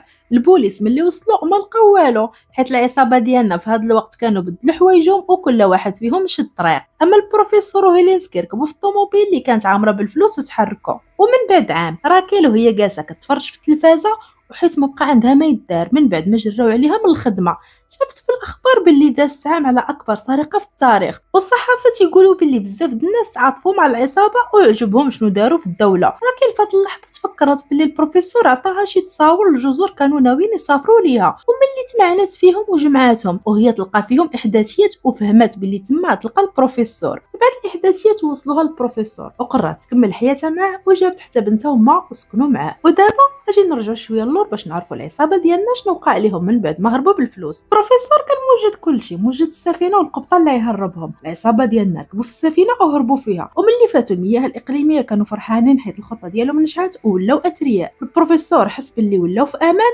وجمعهم ووصاهم باش يردوا بالهم وما يستعملوا حتى تليفون، ووصاهم باش يستعملوا الفلوس بالعقل حيت البوليس يقلبوا عليهم وما خاص يخليو حد يشك فيهم. وعطاهم فلوسهم وقال لهم كل جوج يعيشوا في قاره مختلفه على الاخرين، وعطاهم ملف فيه كاع المعلومات باش يوصلوا للمكان اللي يعيشوا فيه، وقال لهم ممنوع تشاركوا مع بعضياتكم فين تكونوا، وعطاهم نمره باش يتواصلوا بها مع الناس يوصلوهم ليه لو وقعوا في شي مشكله وتفارقوا. من بعد عام البروفيسور كيف قلنا جات عنده راكيل وامها وبنتها ورجعوا يعيشوا معاه. اما هيلينسكي ونيروبي فكانوا عايشين في الارجنتين، وطوكيو ريو مشاو الجزيره في بنما. دينفر ومونيكا كانوا مشاو لاندونيسيا وكانوا كلهم فرحانين بحياتهم جديده. اما ارتورو فولا مشهور وبدا تيدير محاضرات تحفيزيه وطالقه على بنادم تيعاود ليهم على كيفاش بقى حي في البطولات ديالو ملي كان مخطوف. ولكن لسكاسكا طوكيو ملات الجزيره اللي كانوا فيها وقالت ريو هنا نسالي وانا نمشي لقاره اخرى بوحدي. ريو حاول يقنعها ولكن هي والو، بقات مصممه على القرار ديالها. ريو فهم باللي مع التراجع وعطاها تليفون لاسلكي كان شاريه من السوق السوداء، وقال ليها راه ما متصلش بالقمر الصناعي وما يمكنش البوليس يوصلوا ليه، بقيت تواصلي معايا فيه كل نهار مع الستة باش هكا نطمن عليك. طوكيو وافقت ودعته ومشات. ريو حزن بزاف ولكن ما كان عنده ما يدير. وصلت الوقيته اللي ريو وطوكيو متفقين يهضروا فيها. ريو شعل التليفون وعيا ما يصوني لطوكيو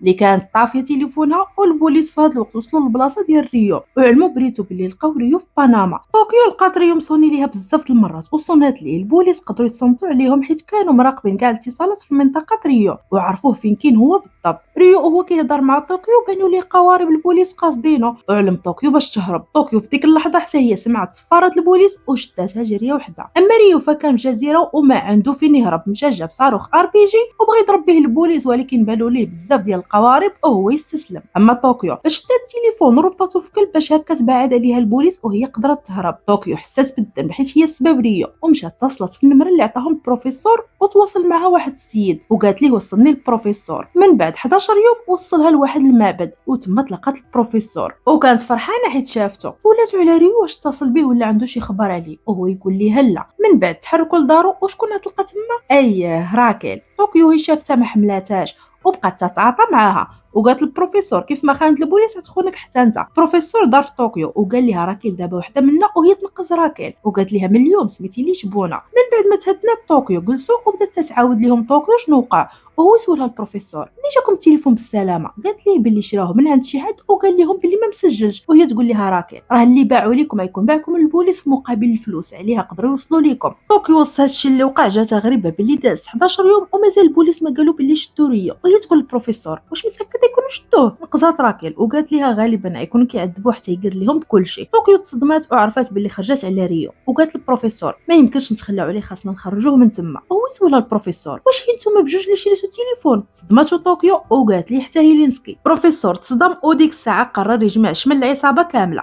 اما ريو في هذا الوقت كانوا معتقلينه وكيعذبوا فيه وكلام راكيل طلع صحيح. على غدا دينفر ومونيكا ولدهم وحتى هيلينسكي ونيروبي وصلوا وكانوا فرحانين حيت عاودوا تجمعوا. ومن بعد ما ارتاحوا جمعهم البروفيسور وقال لهم باللي ريو تشد وخاص نخرجوه من تما حيت حتى دابا البوليس ما علنوش باللي شدوه حيت غالبا غيكونوا كيعذبوا فيه. دينفر رفض وقال طوكيو كسرتوا القاعده واستعملتوا التليفون تحملوا مسؤوليتكم، انا خسرت با في العمليه الاولى ودابا عندي ولد ومستحيل نكون معاكم. هو يقول ليه البروفيسور حتى انا مات برلين خويا وكون ما كانش واش هو وضحى براسو ما نكونوش هنا، حنا دابا هنا حيت وقفنا مع بعضياتنا واخا كنا درنا اخطاء. نيروبي وهيلينسكي وافقوا، وحتى دينفر في الاخير تاثر بكلام البروفيسور ووافق. وهي دخل عليهم راكيل وكلشي تصدم وقالت لهم انا معكم وسميتي لي شبونه. طوكيو سولات البروفيسور واش عندك شي خطه، وهو يقول لها خطه محطوطه 5 سنين هذه، وهاد الخطه ديال برلين وصاحبو باليرمو. الخطه هي نسرقوا 90 طن وهو الذهب الاحتياطي لبنك اسبانيا، وما لفتناش هاد العمليه قبل حيت كانوا مخططين لكل شيء الا كيفاش يهربوا من البنك بالذهب. وقال لهم البروفيسور هاد العمليه غنتاقبوا بها من الدوله كامله والبرلين والعصابه كامله، باش مره اخرى عمرهم يفكروا يشدوا شي حد منا.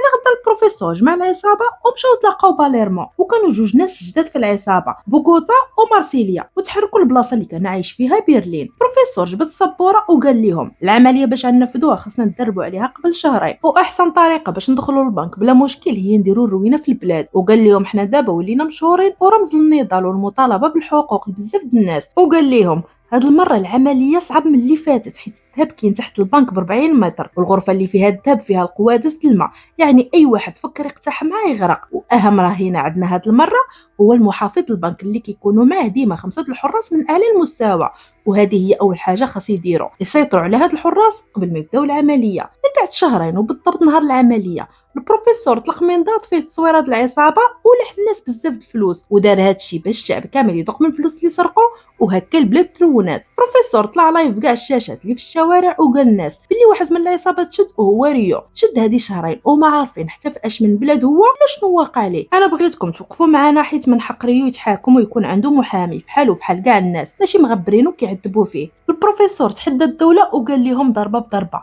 وتسناو هاد المره العمليه تكون كبر من اللي فاتت. ريتو هي شاف هاد الشيء قال لهم هبطوا الجيش للشارع ورفع الاستعداد للمستوى الخامس. العصابه ديالنا هادشي اللي كانوا باغيين حتى هما، ضربوا الباس للجيش باش هكا يتلفوا وسطهم وما يشك فيهم حد. وكان القائد ديالهم هاد المره هو باليرمو. اما البروفيسور وراكيل فكانوا مراقبين كل شيء حيت اخترقوا كاع التليفونات والواتساب ديال البوليس، وداروا هادشي بمساعده فريق مكون من 65 هاكر من باكستان. البروفيسور سمع البوليس يفرقوا الوحدات على كاع البلايص المهمه في البلاد، وعرف بلي الوحده 6 هي اللي غتمشي لبنك اسبانيا. عيط لصحابنا وعلمهم، لصقوا سميات الوحده والرقم ديالها على الطوموبيل وتحركوا، وكانت عندهم هي 17 دقيقه باش يدخلوا للبنك ويسيطروا عليه بل ما تجي الوحده الحقيقيه. وصلوا للبنك وكانوا الناس مجمعين حيت البروفيسور قدر بداك الفيديو والفلوس اللي لاح يجيب بزاف د الناس لصفوا اللي لبسوا اللبسه الحمراء، وكل واحد قصد البلاصه اللي ظن هي اللي غيسرقوا. المهم صحابنا وصلوا وقالوا للبوليس اللي كانوا تما باللي جاو باش يدخلوا للبنك باش يحميوه، ولكن البوليس اللي كانوا تما رفضوا يخليوهم يدخلوا حيت ما جاهم حتى امر. دل سلكي وعيط للمقر باش يتاكد وشكون يجاوبهم. البروفيسور والفريق ديالو هكاو الاتصال ودوزوا ليه المكالمه على اساس هو القائد في المخابرات. هو يقول لهم البروفيسور خليهم يدخلوا. باليرمو قال القائد الحراس انت وجوج اخرين عاونونا ندخلوا المعدات، والبوليس اللي بقاو على برا يبعدوا الناس على البنك، ولكن الناس ما بغاوش وهما يطلقوا عليهم الغاز المسيل الدموع. دينفر وهيلينسكي استغلوا الروينه ودوروا البنك بالمتفجرات. نفس اللحظه البوليس اللي داخل عاونوا صحابنا وجمعوا لهم كاع الناس اللي كاينه في البنك. باليرمو قال الناس اللي تما تقسموا على جوج مجموعات وعطى امر للبوليس اللي كانوا تما وخرجوا المجموعه الاولى، ومع خرج كاع البوليس والمجموعه الاولى باليرمو فجر المتفجرات وهكا فعل نظام الحمايه والبنك تسد. باليرمو هضر مع الحراس اللي حاضين المحافظ البنكه وقال لهم باللي خاص تخرجوا دابا قبل ما العصابه تسيطر على البنك. كيفط لهم نيروبي وطوكيو على اساس من الجيش، ومع دخلوا لقاو المحافظ مدور به الحراس ديالو وقال لهم لا ما نخرجش من المكتب ديالي الا خرجتوا كاع الناس اللي كاين في البنك، وقال لهم تفضلوا جلسوا شربوا قهوه. ولكن طوكيو ونيروبي مع جلسوا فهموا بلي شاكين فيهم وبقاو هكا يدوروا في عينيهم. وفي واحد اللحظه طوكيو قالت لهم بغيت ندخل الطواليط، ومع دخلات حلات كاع الروبينيات وخلات الماء كيكب حتى خرج الماء على برا. رئيس الحراس شاف الماء ومع قرب للباب وحنا يشوف بان طوكيو في الانعكاس في الماء، فتحات الباب بالجهد وطيحاتو غيباتو وخدات المحافظ رهينه. ونيروبي كانت موجه سلاحها لجوج من الحراس وهما في طريقهم للباب باش يخرجوا. الحارس اللي غيب فاق في نيروبي وحط لها السلاح على راسها وقال لطوكيو يا تلقي المحافظ يا نصفيها ليها. المحافظ خاف على راسو وقال ليه تلقى خليها. الحارس سمع كلامه وطلقها وبقاو غاديين بيه حتى وصلوا لاسانسور، وهنا المحافظ كان كم منهم عيد سد الباب لاسانسور غفلهم وهرب ليهم. الجنود بقاو كيضربوا بالقرطاس ولكن من ظهرهم الباب تسد. طوكيو ونيروبي عاودوا مشاو للطابق الثاني حيت المحافظ هو البطاقه الرابحه ليهم مع البوليس. مع وصلوا ما لقاوش المحافظ وخرجوا ليهم هي الجنود، ضرب طوكيو ونيروبي وداروهم الوسط. البروفيسور شاف هادشي وعلم العصابه وديك الساعه تحركوا مع وصلوا طوكيو نيروبي رجعت فيهم الروح. باليرمو قال للقائد الحراس تفكر ولدك ومراتك نزل سلاحك. هو يقول ليه ولكن غفلوا وضربوا، ولكن القرطاسه جات في الزاج اللي كان حداه وباليرمو تخليه الزاج في عينيه. اما طوكيو نيروبي فضربوا الحراس ولكن جابوها لهم في الجيلي المضاد الرصاص كيف ما كان بروفيسور موصيهم، وهكا قدروا يسيطروا على الجنود ب5 وجابوا حتى المحافظ وكتفوه حداهم. طوكيو بغات تحيد الباليرمو الزاج من عينيه ولكن هو ما تاقش فيها وما خلاهاش وقال ليها من بعد نعالجوا عيني دابا خاص نكملوا الخطه. بروفيسور ما كانش متوقع هاد الروينه كامله ومع شاف باليرمو تضرب ومازال يلاه بداو العمليه خاف وجات عنده راكيل ونعس الشيطان ورجع الطوموبيل اللي كانت هي المقر ديالهم وشاف من الكاميرا باللي البوليس وصلوا القناصين شدوا بلايصهم على سطوحه اللي كتطلع على البنك. وصل الكولونيل تامايو واستقبلوا انخيل وعاود ليه كاع اللي طرا. دخلوا لخيمه التحقيق ولقاو تما بريتو اللي قال لي انا مرضوني بالعصب ما نقدرش نشد هاد المره القضيه وانت اللي غتشدها. الكولونيل تامايو وافق واتصل بالبوليسيه إليتيا وقال ليها تجيب ريو وتجي باش يضغطوا بيه على العصابه ويخليهم يستسلموا. من بعد نيروبي مشات عند الرهائن وقالت لهم البنك كامل متفجرات اللي حاول يهرب ولا قرب الباب يتشتت. قدمت لهم بوغوطا اللي قال لهم باللي خاصو 4 من الرهائن باش يعاونوه في الحفير في الخزنه ولكن حتى حد ما تطوع وهو يختارهم هو ونيروبي. ومع ركبوا في لاسانسور غنعرفوا باللي هادشي كله تمثيل ودوك ال4 معاهم في العصابه ومتنكرين مع الرهائن باش ما يعاقبهم حد. من بعد هبطوا للخزنه لتحت وكانوا عارفين مع يحاولوا يخترقوها غيبدا يخرج منها الماء وعندهم ربع ساعه وتعمر كامله وهكا غتفشل الخطه. ولكن حيت البروفيسور ديما عنده الحل كان عطيهم الخطه. الربعه اللي كانوا متخفيين مع الرهائن كان الاختصاص ديالهم الحديد وهنا يجي الدور ديالهم.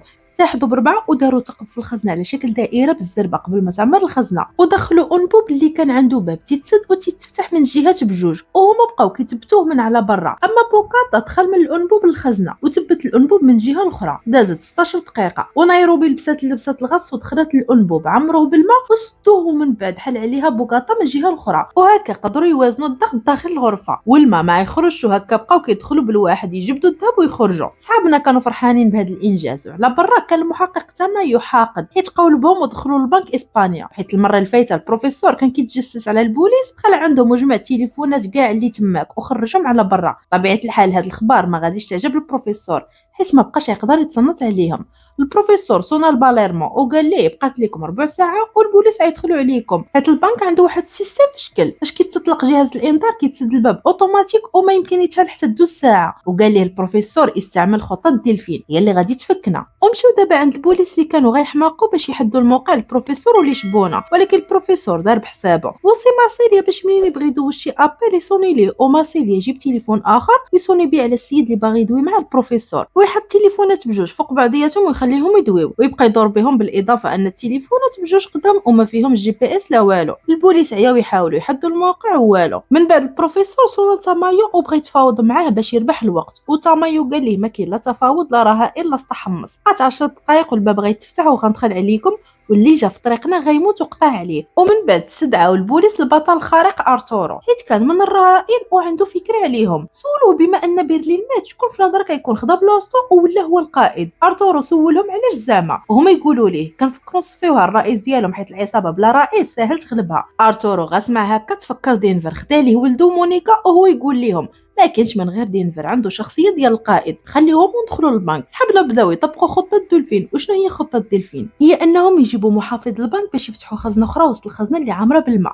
المحافظ كان عارف الكود ولكن فاش لبسوه لبسات الغطس وبغاو يدخلوه قال لهم غنساو. عياو يحاولوا معاه ما خلاو هدوه بمراته وبولادو ولكن والو. دينفر تعصب ودخل فيه براس غيبو. العصابه ديالنا برد ليها الماء في الركابي. الخطه ديال الدولفين كتفشل. في هذا الوقت بوكاطا داز الخطه البديله خدا متفجرات ودخل اغتص لصق المتفجرات في الخزنه ومشى تخبى ورا الخزنه د الذهب ومع تفجروا المتفجرات سال الوقت ديال باب الامان وتفتح باب البنك بوحدو. فتحات الخزنه وكانوا فيها شنطات حمر. دينفر خدا جوج من دوك الشنطات وطلع كيطير عند حراس المحافظ البنك وقال ليهم خرجوا معاكم هاد الشنطات ولكن لا حياه لمن تنادي. ما بغاوش ليه راسهم قاصح. دينفر شاف ما بقى والو يدخلوا عليهم البوليس وهو يهز رايه بيضاء ودوك الشنطات وخرج ومع بال ليهم قنصوا عليه وكيتسناو الامر من تامايو باش يصفيوها ليه. تامايو مع شافو شنو هاز في يدو برد ليه الماء في ركابي وقال لهم حبسوا عليا هاد الشيء. السيد هاز رايه بيضاء ما تاديوش ولكن غنفهموا باللي ماشي الرايه البيضاء هي السبب هو الشنطات الحمر حيت فيهم اوراق ديال فضائح الدوله وكاع داكشي السري اللي ما باغيين حد يعرفو. يعني بزز منهم غيبغيو يساويوها مع العصابه. في هذا الوقت وصلت إليتيا وريو لإسبانيا. البروفيسور صيفط شي حد يصورهم من البعيد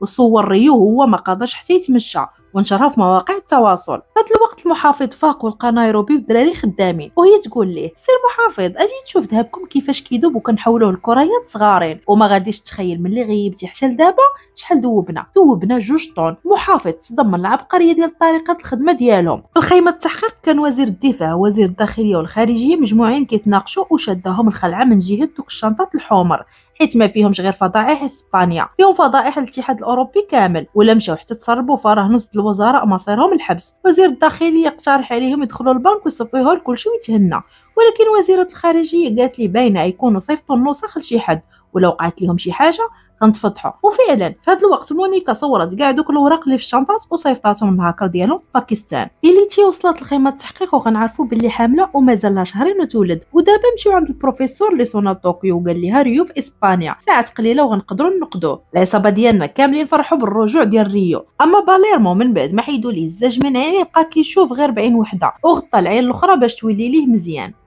خير بقى كيبقشش في المكالمات اللي كيدير البروفيسور ولقى المصدر جاي من الشاطئ، ولكن كانت المسافه اللي محدد كبيره. تامايو قال ليه انت فين غتلقاه تماك، اصلا هو ما غيبعدش على مسرح الجريمه. انخيل قال ليه ثق فيا وصيفط هليكوبتر ديك البلاصه. تامايو دار ليه خاطرو وعطى امر باش هليكوبتر تمشي تفتش المنطقه. إليتيا صونا ليها البروفيسور وبقى داوي معاها حتى لواحد اللحظه. إليتيا قالت لراكيل سلام انا عارفه كتسمعيني، نقدروا ما نلقاوكش انت، ولكن كوني متاكده باللي غنلقاو ماماك وبنتك ومنهم غنقدروا نوصلوا ليكم. وقطعت عليها. راكيل تعصبات من البروفيسور حيت ما دافعش عليها، وفي نفس الوقت شدتها الخلعه من جهه امها وبنتها. هدنها البروفيسور وكملوا طريقهم. من بعد صونا الباليرمو سولو على الخدمه كي غادا. باليرمو قال ليه الامور طيبه ودوبنا 10 طن من الذهب وحولناها لكرات صغار. البروفيسور عجبو الحال حيت هذه كميه واعره مقارنه مع الوقت اللي دوزو. ونرجعوا للخيمه التحقيق. كلشي كان كيفكر كيفاش غيقدروا يتفكوا من هذه الوحله ويتهناو من لعنه الباليزات الحمرين. وهي دخل عليهم إليتيا وقالت لهم عندي لكم الحل، غنشروا معلومات كاذبه ضد الحكومه والاتحاد الاوروبي والاعلام غاين في الخبر، ونبقاو نكرروا في هذه العمليه حتى الشعب ما يبقاش مسوق لهذا الشيء وما يبقى عندهم ديك الساعه ما يديروا بدوك الباليزات وغيستسلموا. تامايو عجبته الفكره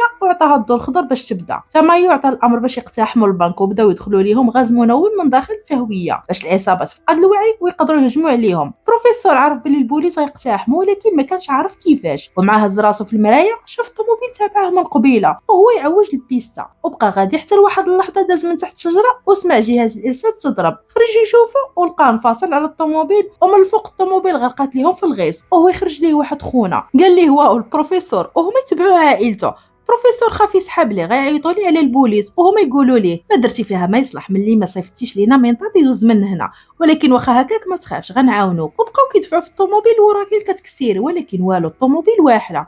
حتى لواحد اللحظه البروفيسور شاف طوموبيل البوليس قاصداهم خليهم ومشاو للبنكه اللي في هذا الوقت الفرقه ديال سواريز خلات من ممرات التهويه وكيقلبوا على العصابه، وفي طريقهم كيلقاو الرهائن فاقدين الوعي بسبب الغاز. حتى لواحد اللحظه ما خرجوا للكولوار شبك فيهم القرطاس، وباش نعرفوا شنو وقع نرجعوا 45 دقيقه اللور. فاش البروفيسور عاقب البوليس غيقتحموا صيفط مارسيليا يراقب شنو كيديروا برا البنك وهو يشوفهم كينشروا غاز منوم. وعلم البروفيسور علم الفريق ديالنا وهكا داروا ماسكات ووجدوا ليهم. الفريق ديال سواريز شافوا ما عندهمش فرصه قدامهم وهربوا للمكتبه ديال البنكه، ويكونوا داروا اكبر غلطه مع دخلوا ضرب بهم الليزر ولا تحركوا قاصوا عيتفرقعوا.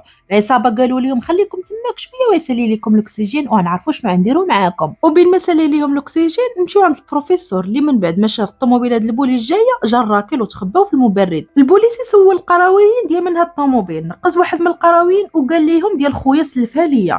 البوليس يشك وبغى يقلبها، حاول القراوي يمنعو وقال لي ما تدخلش حق صباطك مسخه توسخها ليا. البوليسي ما تسوقش ليه ودخل ولكن ما لقى والو، وهو يقول لهم انا نجرها لكم طوموبيلتي. تعاونوا وقدروا يخرجوها، ومع البوليسي مشى بحاله. البروفيسور خرج هو وراكيل وصايبوا جهاز الارسال وعطاو بزاف الفلوس لسكان القريه حيت عاونوهم وشكروهم ومشاو بحالهم. البروفيسور صونا العصابه ديالنا وطمئن عليهم، ومن بعد العصابه ملي غيب سواريز والفريق ديالو كتفوهم وحيدوا لهم اللبسات البوليس وخلاوهم بزز منهم يغنيو الاغنيه الشهيره ديال العصابه.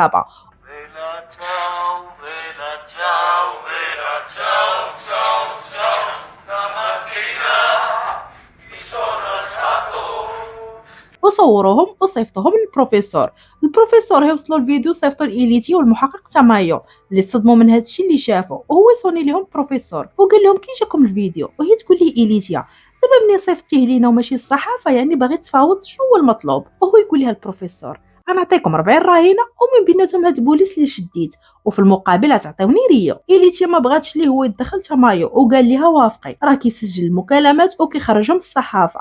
سمعت هضرته ووافقات.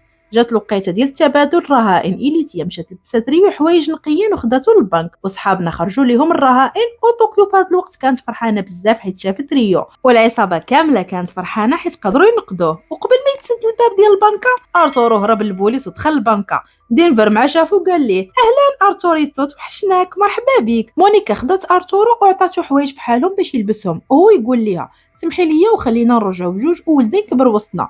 مونيكا عصبها ارتورو وهي تهز عليه السلاح وقالت ليه لا عاودتي هضرتي معايا غنصفيها ليك، ومشات وخلاتو. خيمه التحقيق إليتيا امرت باش يستجوبوا كاع الرهائن وقالت ليهم قولوا للصحافه تخرج خبر اللي شد البروفيسور عنده مكافاه 10 مليون دولار. في الوقت راكل والبروفيسور مشاو لواحد المستودع عندهم فيه طوموبيل اخرى وبدلوا الطوموبيل. صوناو العصابه وهما يعطيوه يهضر مع ريو وقال لي عاود لي اي حاجه داروها لي. ريو قال لي كانوا كيعطيوني بزاف ديال القهوه باش ما ننعش، ونهاري كامل كيدوز واقف واحد الحبس ضيق وما كنقدرش حتى نتحرك، وما كيخليوني لا نمشي للطواليت لا والو. وفي واحد المره عطاوني نحفر قبري بيدي ودفنوني فيه. تعذبت لدرجه كون كنت عارف بلاصتك غنقولها ليهم. البروفيسور قال لي داكشي اللي داز عليك ماشي ساهل، سير طلع ارتاح. مع طلع ريو البروفيسور قال طوكيو نفذي الامر، وهنا غنعرفوا باللي قبل العمليه ديال الساطو البروفيسور كان عارف منين غيعطيوهم ريو غادي يكونوا زرعوا فيه جهاز تصنت، وعلمهم كيفاش يلقاوه ويستخرجوه منه بلا ما يأذيوه ونخليوه. ومشيو دابا عند انخيل اللي يقدر يوصل الطوموبيله الاولى ديال البروفيسور. انخيل عرفوا ما يكونوا ما بعدوش بزاف وامر البوليس يقلبوا بطائره الدرون. اما البروفيسور وراكل في هذا الوقت كانوا مناقشين وهو يقول لها البروفيسور انا كنعرف البوليس احسن منك، والدليل على هذا الشيء قدرت نغلبك. راكل بقى فيها الحال بزاف وهما مازال واقفين بلاصتهم وهما يشوفوا الدرون فوقهم.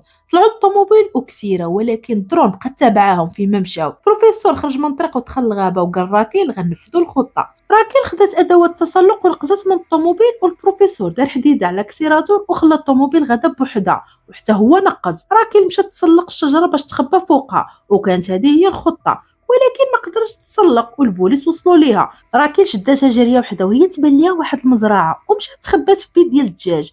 اما البروفيسور فكان قدر يتسلق وغطى راسو بورق الاشجار. البروفيسور في هذا الوقت كان على تواصل مع راكل وهي تقول ليه باللي ما قدرش تسلق وهي دابا مخبيه في واحد المزرعه. البروفيسور خاف عليها وقال لها بقاي مخبيه، في اقرب وقت نجي لعندك، وطلب منها السماحه حيت قال لها هذيك الهضره قبيله. ونرجعوا دابا للبنك. فاش قلبوا ريو عرفوا البلاصه اللي دايرين ليه فيها جهاز التصنت وداروا ليه العمليه وخرجوا منه جهاز تحديد المواقع وجهاز التصنت وحطوهم بعادين عليهم باش البوليس ما يعرفوش باللي العصابه عاقت بيهم. في هذا الوقت البروفيسور خاف على راكل يوصلوا ليها البوليس. وصلنا للعصابه وقال لهم طبقوا خطه الالهاء. مونيكا مشات جبدت صوفيا من القفص، ايه فار سميتو صوفيا، وبداو يحفروا. البوليس عرفوهم كيحفروا وقالوا راه غيهربوا، وصحابنا جابوا جهاز التصنت حداهم وبقاو كيدويو على انهم كيوجدوا باش يهربوا. تمارو يسمعهم صيفط البوليس يتلقاو ليهم، وعيط الانخيل والبوليس وقال لهم اجيو راه العصابه يهربوا. وهكا خطه البروفيسور نجحت.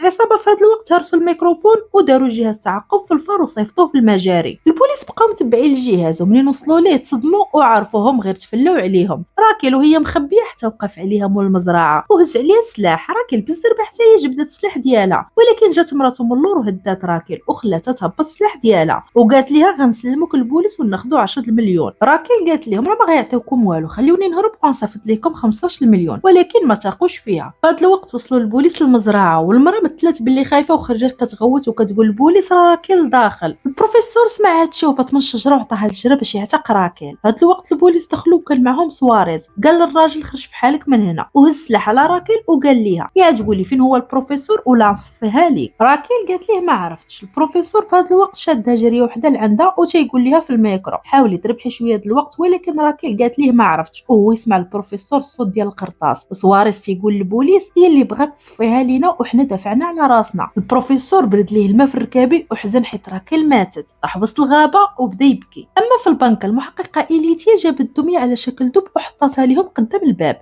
العصابه ديالنا صيفطوا واحد من الرهائن يجيبها، وفاش فتحوا الدب لقاو تليفون وكوكايين وهو يصوني التليفون. نيروبي جاوبات وهي تسب إليتيا وقطعت عليها وخدات الدب وطلعت للفوق. مونيكا تبعتها ولقاتها كتبكي، وهنا غنعرفوا باللي الدب ديال ولد نيروبي، ونيروبي كانت كدير فيه المخدرات وكتخربها، وبسبب هذا الشيء ملي تشدت حيدوا ليها ولدها وهو يصوني التليفون عاود. نيروبي جاوبات وهي تقول لها إليتيا ولدك معانا وحيت عارفك ما غتيقيش طلي من الشرجم. نيروبي طلات وهي تشوف ولدها وكانت فرحانه حيت هذا شحال ما شافته، وبدون سابق انذار جاتها قرطاسه للصدر وخلاتها غارقه في دياماتها. وكانت هذه هي الخطه ديال البوليس. العصابه منين يكونوا كيعالجوا نيروبي البوليس يقتحموا البنك حيت غيكونوا مشغولين. باليرمو صون البروفيسور وقال ليه نيروبي كتموت شنو غنديروا، وهو يقول ليه البروفيسور اللي شبونا ادموها البوليس، وهو يدخل عليهم دينفر قال لهم البوليس جابوا دبابه وغيهرسوا علينا الباب. البروفيسور قال لهم ما بقيناش في عمليه سطو، هذه حرب اللي حاول يدخل البنك صفيوها ليه. باليرمو خدا نيروبي ودينفر وتبعهم حتى ريو ومشاو قدام الباب. طوكيو وريو جابوا الصواريخ ديال الار بي جي وتقابلوا مع الباب. البوليس عند بالهم الدبابه غتهرس الباب، ولكن العصابه فتحوا الباب وطوكيو وريو صيفطوا لهم الصواريخ، ضربوا الدبابه وتسمعت ديك بوم والدبابه تفرقعت وكاع البوليس شعلت فيهم العافيه. وبعيد على هادشي كامل كنشوفوا راكيل مازال حيه، وجا انخيل يديها لعند إليتيا تستجوبها. نيروبي غارقه في دياماتها وكتألم لدرجه طلبات من العصابه يخرجوها للبوليس باش يعالجوها، اللهم الحبس ولا تموت. طوكيو قالت لهم غنحترم الراي ديالها وبغات تخرج غنخليوها تخرج تعالج. العصابه النص فيهم موافق والنص لا. باليرمو قال لهم بغيتونا نخرجوها تموت راه يلا صفوها الراكيل قبل شويه. العصابه تصدات وقرروا ما يخرجوهاش ويديروا لها العمليه. العصابه ديالنا ما بقاتش باغا باليرمو يبقى القائد حيت ما عجبهمش كيفاش كيتعامل، وهنا طوكيو غتاخذ بلاصتو غتولي هي القائده، وهذا الشيء خلى باليرمو يتقلق ومشاو خلاهم. طوكيو بدات كتوجد باش دير العمليه لنيروبي وقالت لدينفر سير انت كمل التدواب ديال الذهب، راه هو الوسيله الوحيده باش نهربوا من هنا. نخليوهم ومشاو عند البروفيسور اللي قربوا ليه البوليس وعطاها الجراح تدخل لواحد المزرعه، ومع هز راسو بان ليه تور كبير قاصدو. شاف واحد الصندوق وهو يمشي ينعس تحت منه سد عليه. صونا الإليتيا وقال ليها صيفطي الطبيب يعالج نيروبي. إليتيا قالت ليه لا بغيتيها حتى تخرجها على برا. البروفيسور تعصب وقال ليها سوا صيفط الطبيب سوا لا نيروبي غتعالج وقطع عليها. صونا الهاكرز اللي كاينين في باكستان وقال لهم جيبوا طبيب، وصلنا للعصابه وريوهم كيفاش يديروا العمليه. خيمه التحقيق حدوا موقع اللي جايه منه المكالمه ويسحب ليهم ديال البروفيسور،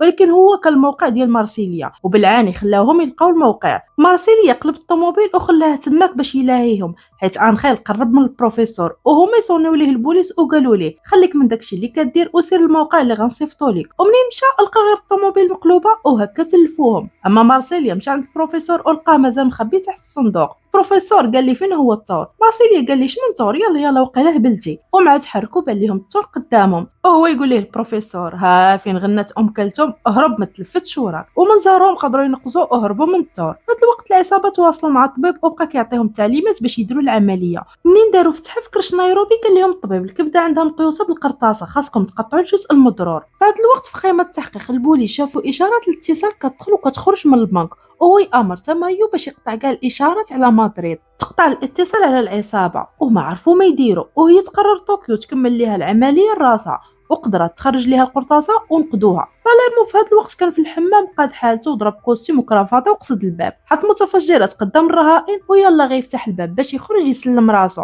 جا طوكيو وفرقعات بالقرطاسه الزر اللي كيفتح الباب. باليرمو قال ليها ياك وليتي انت الزعيمه خليني نسلم راسي. طوكيو قالت لي غتخرج على راسك وعلينا تبت، ولكن هو كان واخد القرار ديالو وقال ليها لا قربتي غنفجر هاد الالغام. وهو يجي هيلينسكي هز الالغام وقال لي يلا فرقعني انا عارفك الرجوله وهادشي ماشي ديالك. هيلينسكي قدر يهدنو وطوكيو عطات الامر باش يربطوه مع الرهائن، ومشات صونت البروفيسور وقالت ليه نجحت العمليه لنيروبي ودابا هي بخير. البروفيسور عاود ليها شنو وقع مع راكيل. طوكيو قالت ليه شفتيها قتلوها، قال لي هلا. قالت ليه شفتي الجثه ديالها، قال لي هلا. قالت ليه نشروا الخبر ديال الموت ديالها، قال لي هلا.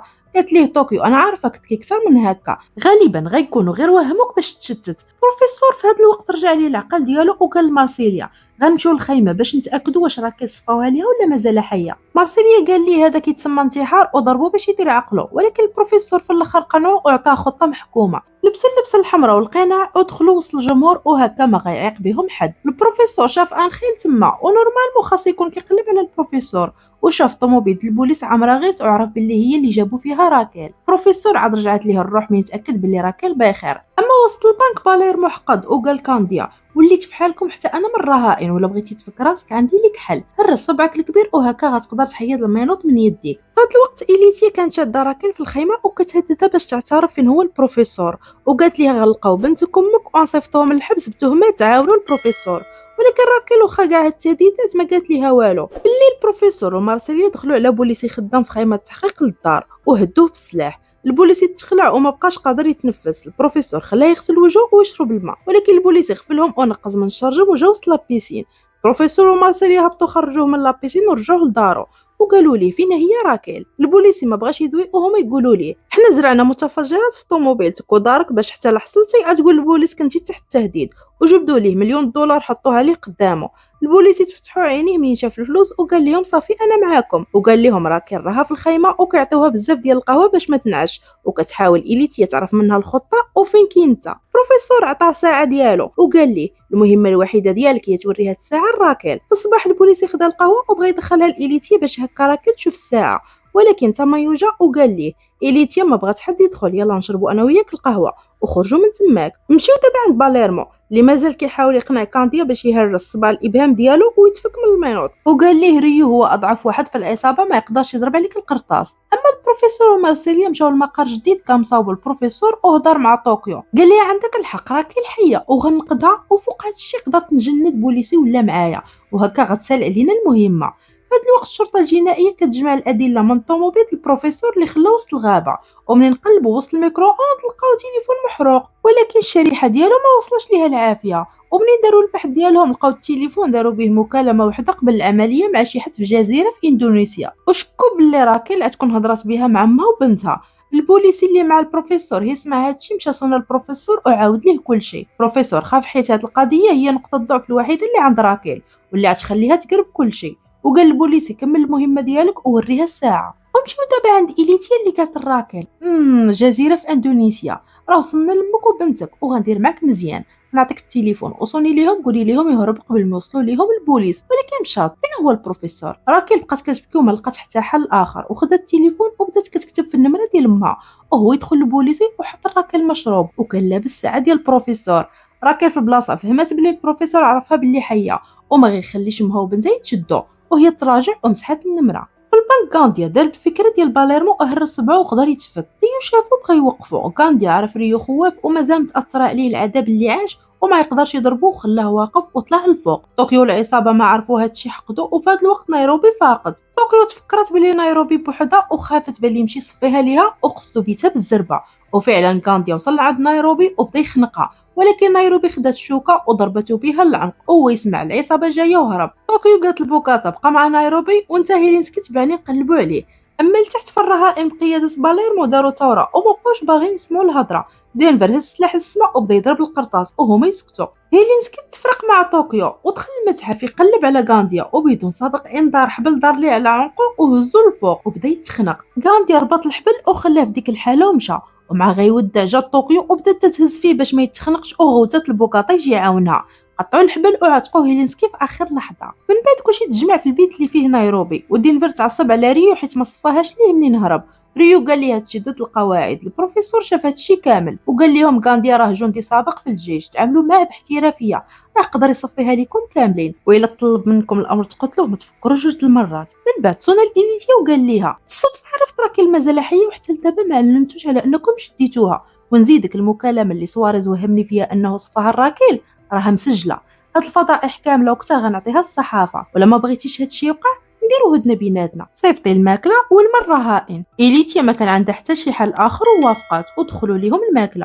اما طوكيو وهيلينسكي فكانوا مازال كيقلبوا على غانديا. البروفيسور شاف كاع الكاميرات ولكن والو، وهادشي كيعني بلي هو مخبي في القبو حيت هي البلاصه الوحيده اللي ما فيهاش الكاميرات. البروفيسور قال هادشي لطوكيو، وفعلا في هاد الوقت غانديا كان في القبو ومشى للسلوكه ديال الضو قطعهم كاملين، وهكا ما بقات حتى كاميرا خدامه عند البروفيسور تعصب وقال لطوكيو خاصكم تلقاوه بوحدكم حيت خسر ليا كاع الكاميرات. طوكيو فاش وصلات ما لقاتوش حيت كان مشى من فتوحات التهويه. دخل الغرفه ديال المحافظ ودخل الطواليت، وتما كان باب سري كيدخل الغرفه ما عرف حتى شي حد. ديك الغرفه كان عنده كل شيء، اسلحه وحتى اجهزه باش يتواصل مع البوليس. صونا ليهم وجاوبو تمايو، قال لي انا غانديا الحارس ديال المحافظ، قدرت نهرب ليهم، دخلوا دابا ونتعاونوا عليهم ونصفيوها ليهم كاملين. تمايو قال لي احنا في حاله ودنا دابا ما غندخلوش، شفتوش، ولكن انت دافع على راسك ولا شديتي شي حد فيهم بلا ما نقول لك شنو دير ليه. هاد الهضره سمعها انطونيو البوليسي وصلنا للبروفيسور وقالها ليه. البروفيسور قالها لطوكيو ويلا غدور تشوفوا راها ضربها غانديا غيبه وخدها الغرفه السريه وربطها تماك. البروفيسور بني ما بقاتش طوكيو كتجاوبو خاف عليها بزاف. غانديا خدا ميكرو كيسمع في البنك كامل وقال للعصابه طوكيو ها هي معايا وغنبقى نعذب فيها حتى تستسلموا. وشكر باليرمو حيت هو اللي وريه كيفاش يهرب. العصابه تعصبات بزاف على باليرمو وفكوه وخداوه باش يتفاهموا معاه على هادشي اللي دار. وهي تنوض وحده من الرهائن سميتها جوليا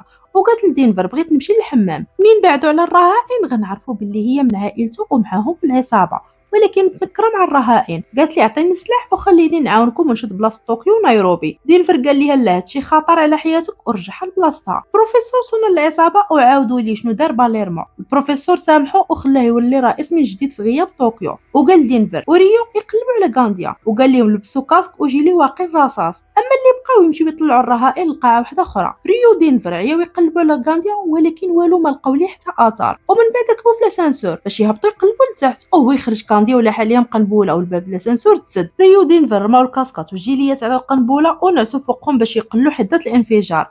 العصابه سمعوا الصوت تفرقع وكل شي خاف. باليرمو مشى هو وهيلينسكي يشوفوا واش كاين ومنين فتحوا السانسور عليهم لقاوهم مازال حيين. في هذا الوقت قفلهم غانديا وبدا يضرب عليهم بالقرطاس. نيروبي قالت لبوكاتا سير عاونهم. تمن مونيكا خدت السلاح وبدات كضرب في غانديا منين شاف راسو تحاصر ولا بقى غيموت عطاها الجرة ودخل من فتحه التهويه وخرج من فتحه التهويه وحده اخرى في بيت نيروبي. وحيت كانت عاطيها بالظهر ما شافتوش جا حيد ليها السلاح وحكمها من اللور. وحيت كانت عيانه ما دارت والو. صحابنا شدوها جريه وحده عند نيروبي ومع وصلوا غانديا بدا يضرب القرطاس في الباب ودار فيه حفره كبيره. خرج منها راس نيروبي وقال لهم لا حاولتوا تدخلوا غنفرقع عليها راسها. دينفر وريو بغاو يديروا بحالو ويدخلوا من فتوحات التهويه ولكن داروا صداع بزاف وحاق بهم غانديا وبدا يضرب عليهم القرطاس ومن زهرهم ما جات فيهم حتى قرطاسه. البروفيسور في هذا الوقت بقى كيفكر هو مارسيليا فين غتكون الغرفه السريه وهي ضرب ليه في راسو اللي اهم شخص في البنك هو المحافظ فراه 100% غتكون في المكتب ديالو. هضر مع باليرمو وقالها ليه. باليرمو قال ليه ما غنتحركش حتى نقضوا نيروبي. غانديا قال لهم خليوني نخرج في حالي من البنك ونهز السلاح على نيروبي باش نضمن حتى حد ما يضربني ومنين نوصل للباب نرخيها ونمشي في حالي. العصابه وافقوا حيت ما عندهم حتى شي خيار اخر وبقاو تابعينه وهو حاط السلاح على نيروبي. وفاش وصل للباب رخاها ومع زادت شويه قال ليها وعدتك من قبل غنصفيها لك وغنوفي بالوعد ديالي وحط ليها قرطاس الراس وصفاها ليها. كلشي بدا يضرب عليه بالقرطاس ولكن كان سريع وهرب. دينفر خدا قنبوله وخدمها وبقى تابعه وهو كيحسب 10 ثواني ومع بقى ليها غير ثانيه وتفرقع على حالي. غانديا قدر يرجع للغرفه السريه ولكن تصاب وكانت حالته خطيره بسبب القنبوله. اما العصابه ديالنا فكانوا حزينين بزاف بموت نيروبي. واحد المشهد من اكثر المشاهد حسنا في المسلسل. في هذا الوقت انطونيو صون البروفيسور وقال ليه البوليس كيوجدوا يقتحموا البنك وما بقاوش مسوقين الرهائن حيت الموضوع خرج على السيطره. البروفيسور قال ليه بغيتك توصل راكيل انني جبت امها وبنتها لباريس وما عندها مناش تخاف. انطونيو مشى عند راكيل وقالها ليها. باليرمو صون البروفيسور وقال ليه غانديا صفاها نيروبي. البروفيسور بالصدمه ما بقاش قادر يوقف وعطاها اللبكه ومن هاد اللحظه قرر ما يبقاش يخدم العاطفه وعطاهم امر يقتحموا غرفه الامن اللي مخبي فيها غانديا. بوكاتا هرس الحيط ديال الحمام ولقى ممر سري وفيه الدم وعرفوا باللي غانديا مضروب. لقاو فيه باب مسدود وكان خاص ضروري البصمه باش يتفتح. بداو يفكروا كيفاش يدخلوا بلا ما يخليو غانديا يصفيها لطوكيو. غانديا في هاد الوقت سمعهم وشداتو الخلعه. طوكيو قالت ليه شوف حالتك كي دايره بقيتي فيا عرفتي شنو فكني نعالج لك الجرح ديالك. غانديا عجبو البلان ولكن خلاها مربوطه من عنقها باش ما تهربش. طوكيو بدات تحيد ليه الزاج اللي كان داخل ليه في عنقه وكداوي ليه الجروح. ومنين وصلت الاكبر دجاجه قالت ليه ما تحركش حيت لا درت غلط بسيط غتشلل.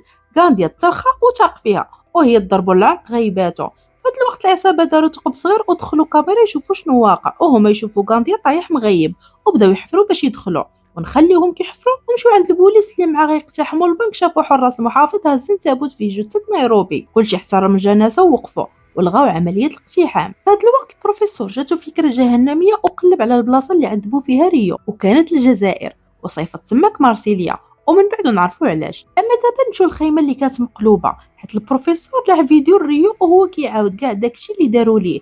كاع طرق التعذيب اللي عاش عاودها ليهم وكلشي تاثر. تامايو غوت على إليتيا وقال لها اش غنديرو دابا مع منظمه حقوق الانسان. اما المحقق بريتو مشى دار مؤتمر صحفي باش ينفي كاع داكشي اللي قال ريو، والصحافه كثرت عليه الاسئله وهو كان كينكر اي حاجه تقالت. في اللحظه غنعرفوا مارسيليا علاش مشى للجزائر. مارسيليا يقدر يلقى واحد من اللي شاركوا في تعذيب ريو، دار لايف وخلاه يعترف بكلشي ووراهم حتى القبر اللي دفنوا فيه ريو وهو حي. الصحافه شافوا هاد اللايف ووراوه لبريتو اللي برد ليه الماء في ركابي وهرب في حاله، ومازال ما استوعب الصدمه الاولى. شاف فيديو ديال البروفيسور تيقول باللي شادين راكيل في خيمه التحقيق وسمعهم التسجيل ديال سواريز وهو كيمثل انهم صفاوها راكيل. البروفيسور قال للناس شادين راكيل حابسينها وما جابوا ليها لا محامي لا والو، وفوق هادشي ما علنوش انهم شدوها. البوليس ما كرهوش تشق الارض وطردهم، وهكا اسبانيا خسرت المصداقيه ديالها كامله قدام العالم. من بعد هادشي جا رئيس الامن الوطني لاسبانيا غوت على تامايو وقال لي فين هي راكيل، وراه تامايو فين ومشى اعتقلها بطريقه قانونيه وخرجها داها التحاكم، وكانوا الناس قدام الخيمه فرحانين بها ومساندينها. البروفيسور دار هادشي كامل باش يهرب راكيل، جمع شي رجال خدامين معاه ووراهم الخطه اللي غيهربوا بها راكيل، وهي خطه باريس. فاش غيديو البوليس راكيل تحاكم،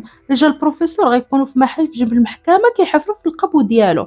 يوصلوا للباركينغ ديال المحكمه اللي غتخلي طوموبيل وحده اللي غتكون فيها راكيل، ومن الباركينغ غيدخلوها المحكمه، وحيت حتى حد ما يقدر يدخل الباركينغ غيحفروا من المحل اللي ملاصق معاه وغيهربوا راكيل. اما في الخيمه تامايو قال إليتيا بريتو غيتحمل المسؤوليه من طرف المخابرات وانت من طرف ديال البوليس، وكان وعدك ما نخليكش تدخلي للحبس، غنجيب لك احسن محامي وقاضي. إليتيا وافقت على انها تحمل مسؤوليه تعذيب ريو واختطاف راكيل. نرجعوا للبنكه، العصابه سالاو من الحفير ودخلوا وفرحوا بزاف حيت طوكيو بخير، وهو يقول لهم باليرمو مربوطه من يديها وقدرت تغيبوا حنا ما قدينا حتى نشدوه. من بعد ما العصابه فكات طوكيو قالوا ليها باللي نيروبي ماتت، وطوكيو تصدمات وانهارت بالبكاء وما قدرتش تستوعب اللي طرا. في هذا الوقت صونا لهم البروفيسور وطلب من العصابه يعالجوا غانديا حيت محتاجينه حي. في هذا الوقت إليتيا وهي غاديه للمؤتمر الصحفي جاتها فكره غتدمر بها تامايو. طلعت وقالت لهم انا اللي عذبت ريو وانا اللي كنت خاطفه راكيل، اي حاجه قالها البروفيسور عنده فيها الحق، ولكن ما درتش هادشي بخاطري، هادشي كامل درتو باوامر من تامايو برد ليه الماء في ركابي وما بقاش قادر ينوض. راكيل وصلت للمحكمه وكما كان متوقع طوموبيل وحده اللي دخلت للكراج وكانوا فيها 6 من البوليس. رجال البروفيسور كانوا كيحفروا في هذا الوقت النافق اللي غيخرجوا من الباركينغ. الخطه كانت هي راكيل تعاود للقاضي كلشي بالتفاصيل الممله وبلا كذوب باش تربح الوقت. بقات كتعاود ليه الليل كامل وكتشرح ليه كيفاش غيذوبوا الذهب واي حاجه. وصلت 4 الصباح ومازال كتعاود ليهم. القاضي عيا وقال لها صباح ونكملوا، وهذا الشيء عطى رجال البروفيسور وقت طويل وسالوا النفاق بالحفير. وحيت كانوا كاميرات في الباركينغ البروفيسور هضر مع الهاكرز اللي في باكستان يثبتوا الكاميرات على وضعيه وحده. رجال البروفيسور باش ما يتفتحوش ركبوا باب على الحفره اللي داروا وصبغوا الحيط من جديد بحال ما كاين والو،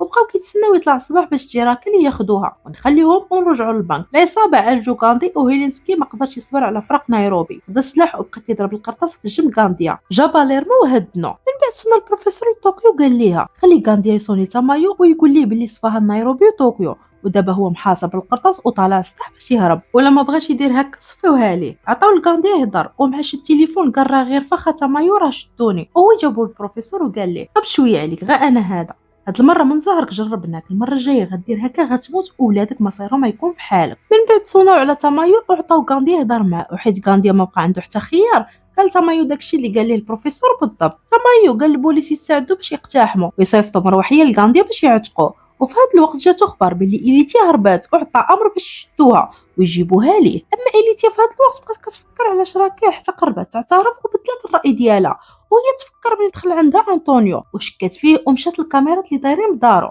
وخدت السجلات ديالهم وعرفت بلي البروفيسور جا لعندو وهدو. خدات البلاكه ديال الطوموبيل البروفيسور وصونت لواحد كان خدام معاها وقالت ليه تعقب لي الخط ديال هاد الطوموبيل، وهادشي كامل البروفيسور ما كانش ضارب ليه الحساب. في الصباح راكي رجعت المحكمه وهاد المره قالت القاضي ما بقيت باغا نقول والو اللي في جهدك ديرو، وهو يقول لهم ديوها للحبس. ومع هبطوا الباركينغ رجال البروفيسور داروا راسهم حتى هما بوليس وغاديين بمجرم يتحاكم، ومع وصلوا عندهم ضربوا عليهم وثبتوهم ولصقوا فيهم متفجرات وركبوهم في الطوموبيل. جابوا بنت كتبه الراكيل وركبوها معاهم وحطوا ليهم كاميرات وميكرو وقالوا لهم لا حاولتوا تبلغوا غنفجروكم وخلاهم يمشيو. اما راكيل ورجال البروفيسور دخلوا من النفق وركبوا في طوموبيل كانوا حاطينها في الكراج وخرجوا من المحل بحال ما كاين والو. داو عند مارسيليا اللي كان جايب مروحيه. في هذا الوقت الهاكرز اخترقوا الاتصالات ديال سواريز، ومنين طلب مروحيه جاوبوا مارسيليا وقال لي حنا في الطريق. اما دينفر والعصابه طلعوا للسطح ودينفر لبس بحال غانديا وصحابنا عمروا الاسلحه بالرصاص مزيف ومثلوا على انهم كيضربوا دينفر اللي كيمثل انه غانديا. في هذا الوقت وصل مارسيليا بالطياره ونزلت راكيل دارت راسها كضرب على العصابه،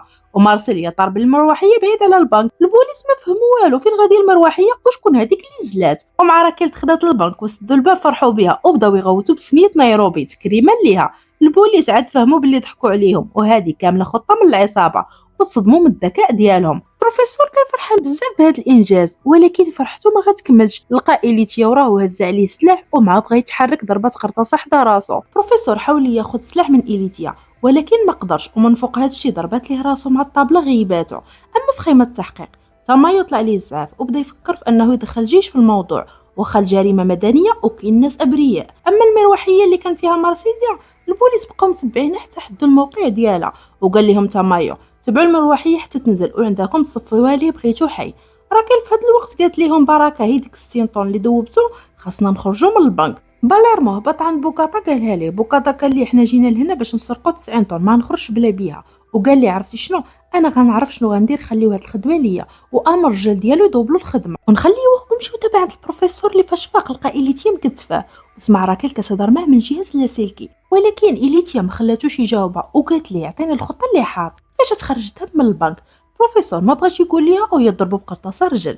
البروفيسور خاف وهو يقول ليها غنخرجوه من الصرف الصحي ولكن قبل غندمجوا الذهب مع الرصاص وهكا البوليس ما يلاحظوش وهو دايز في الصرف الصحي. إليتيا ما تيقاتوش وخداتو الخزان ديال الماء وربطاتو بسلسله من كرشو وقالت ليه دوي ولا علوحك. البروفيسور بقى ساكت وهي تلوحو، وفي اخر لحظه ربطات السلسله في واحد الحديده وخلاتو معلق في الهواء. في هذا الوقت المحقق تامايو صونا ساكاسا وهذا هو الرئيس ديال الجيش وقال ليه محتاجك تدخل البنك وتصفيها لكاع هادوك اللي تماك. وفي هذا الوقت كان مارسيلي هبط بالهليكوبتر والبوليس فاش وصلوا لديك البلاصه لقاو غير بنجاميت. وهاد بنجاميت بالمناسبه هو واحد من رجال البروفيسور داير راسو راعي اغنام. مع سولوه البوليس واش شفتي الراجل اللي كان راكب في الهليكوبتر، قال لهم انا اللي خاصني نسولكم علاش واحد منكم هبط لي على الماشيه ديالي وقتل نص فيهم.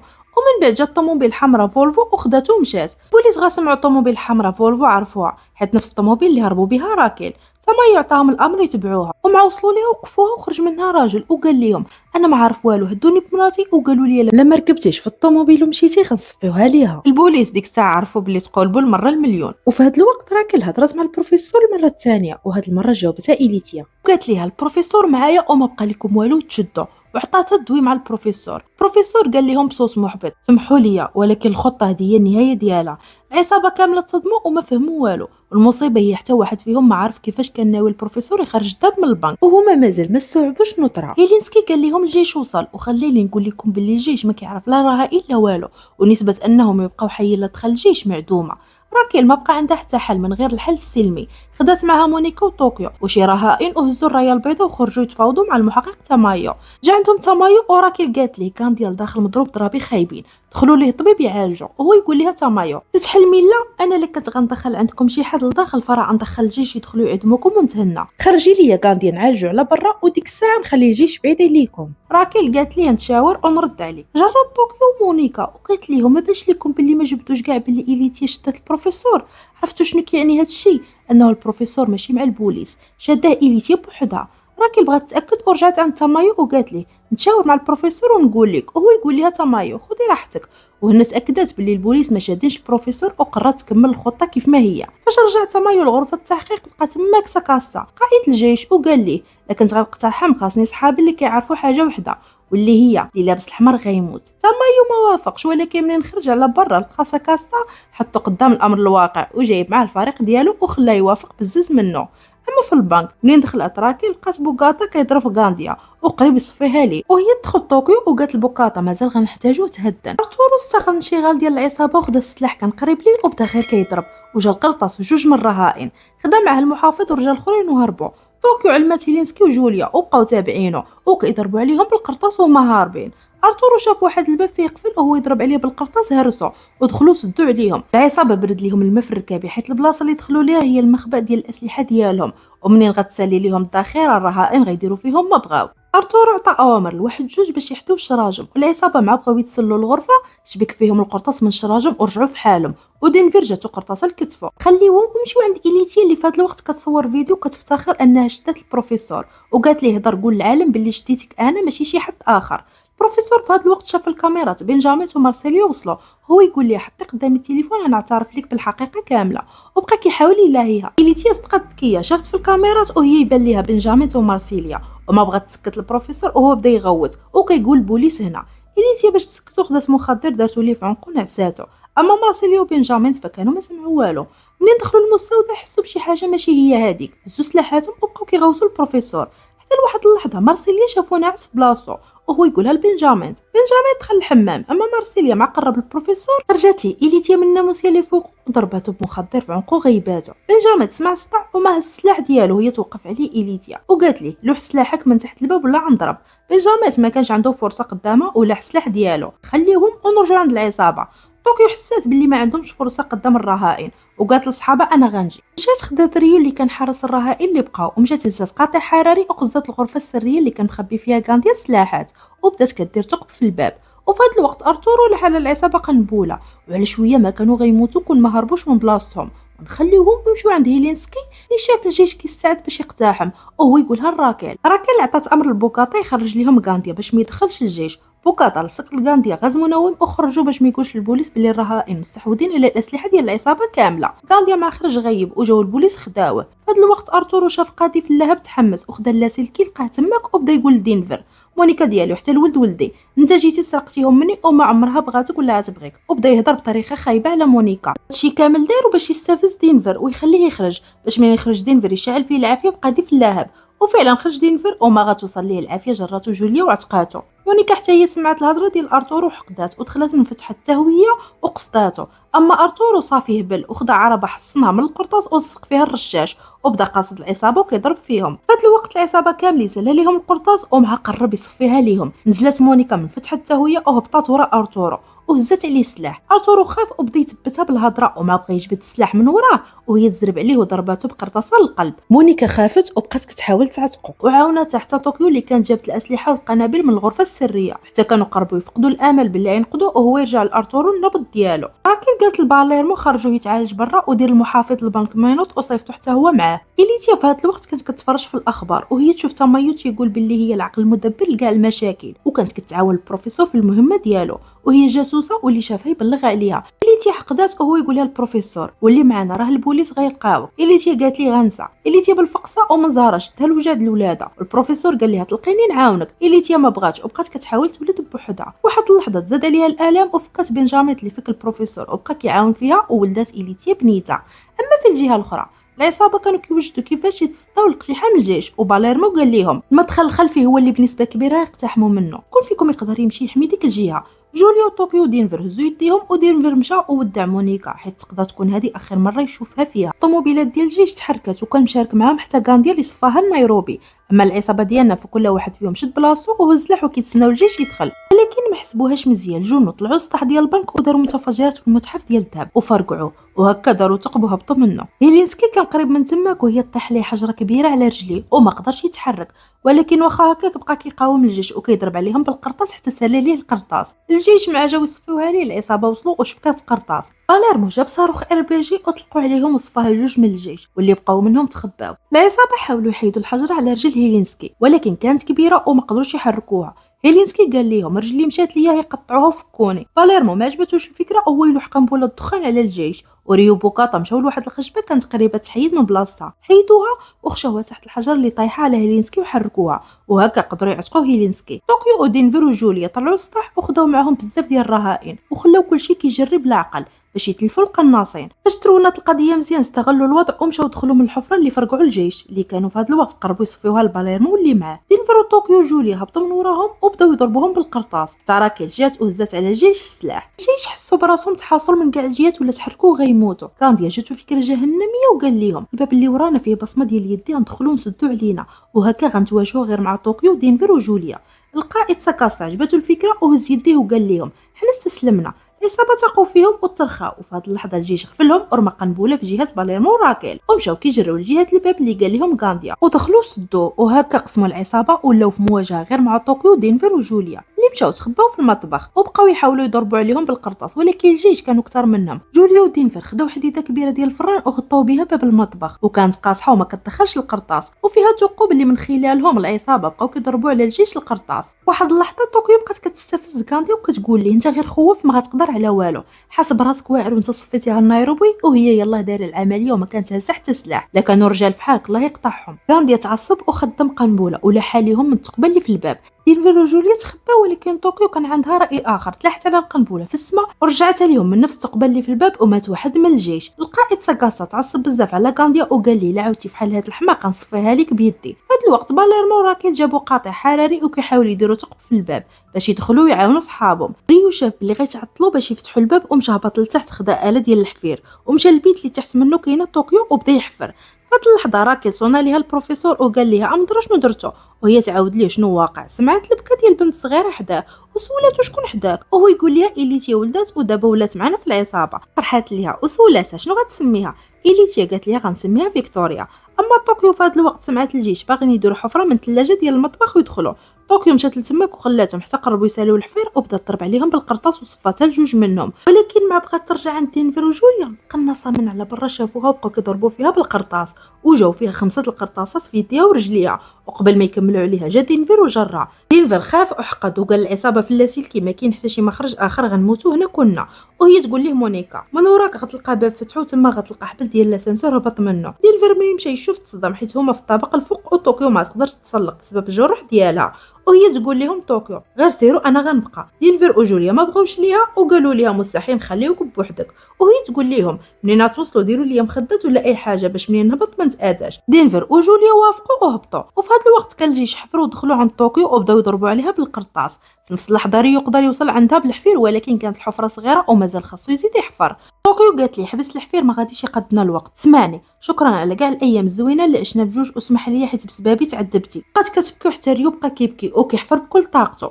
اما الجيش ما بغاو يقربوا وبدات طوكيو تصيفط ليهم في القرطاس وصفاتها لواحد فيهم، ولكن حتى هي جات فيها بزاف د القرطاس وريو شاف هادشي وتصدم. غاندي قرب عند طوكيو وقال ليها غتبعي صاحبتك دابا سلمي عليها، ولكن طوكيو ما مفاكاش قبل ما تموت شافت فيه ودارت لي احسن ضحيكه وفتحت يديها وهو يشوف الخواتيم ديال القنبل كامل اللي كانوا لاصقين في صدرها، وقبل ما يستوعب سمعت ديك بوم. طوكيو ماتت وضحات براسها باش تعتق العصابه اللي منين سمعوا صوت الانفجار عرفوا طوكيو ضحات براسها وبقى فيهم الحال بزاف. ومع قالوها البروفيسور تصدم وما بقاش قادر يفكر ودخل الحمام وعطاها اللبكه. في هذا الوقت إليتيا استغلت الانشغال ديال البروفيسور واللي معاه وخدات صور ديال الطوموبيل وحيدات البروفيسور العماره من السلاح ديالو وهبطت للكراج خدات الطوموبيل وهربات. مارسيليا رجع البروفيسور الوعي ديالو وقال لي إليتيا هربات. جمعوا راسهم وهبطوا خداو حتى هما الطوموبيلات والبروفيسور بالذكاء ديالو داير GPS في كاع طوموبيلاته عرفوها فين غادا. والبروفيسور قال لمارسيليا خرج البيستا وتعرض ليها في الطريق. فعلا مارسيليا تعرض ليها في الطريق، ولكن إليتيا قالت لي في الميكروفون اللي في الطوموبيل لا بغيتي تقتل بنيته صغيره وما ما تحيدش من الطريق. مارسيليا ما بغاش البنت تموت وهو يحيد ليها من الطريق وخلاها تدوز. قبل ما تمشي فرقعت ليه الرويضه ديال طوموبيلته. اما البروفيسور بقى تابعها ونخليوه ومشيو عند ساغاسا اللي كان بعيد على القنابل اللي فرقعت طوكيو، وبقى حي هو جندي اخر ومانيلا. قال لي غنديروا خطه باش نشدوا العصابه كامله. جمع الشارات كاع الجنود اللي ماتوا حتى الشرط مانيلا وخداها من عندها على اساس ماتت. سونال تامايو قال لي ما غادي نخرج من هذا البنك حتى ننتقم صحابي، ومن بعد بدا يغوت الباليرمو من ورا الباب وقال لي ماتوا كاع صحابي بقى غير جندي ومضروب، انا كنستسلم وبغيت نتفاوض. باليرمو دخل عنده هو وراكل وخدا ليه سلاح ولا سلكي وقال لي غطلب البوليس ودخلوا طبيب يعالج الناس اللي مضروبين ونخليهم ونرجعوا عند البروفيسور اللي بقى تابع إليتيا حتى وصل لواحد المزرعه ولقاها هزه بنتها مخبيه. البروفيسور هز عليها السلاح وقال لها هبطي السلاح ديالك ولا نصفيها لي. إليتيا قالت ليه فيك الهضره ما غتقدرش، وهو ينيش على رجلها وضرب، ولكن السلاح كان خاوي حيت إليتيا خدات ليه الذخيره قبل ما تهرب. البروفيسور زربات عليه إليتيا وربطاتو وخشاتو في الكوفر. وفي هذا الوقت تامايو صونات ليه مراتو وقالت لي اجي ضروري.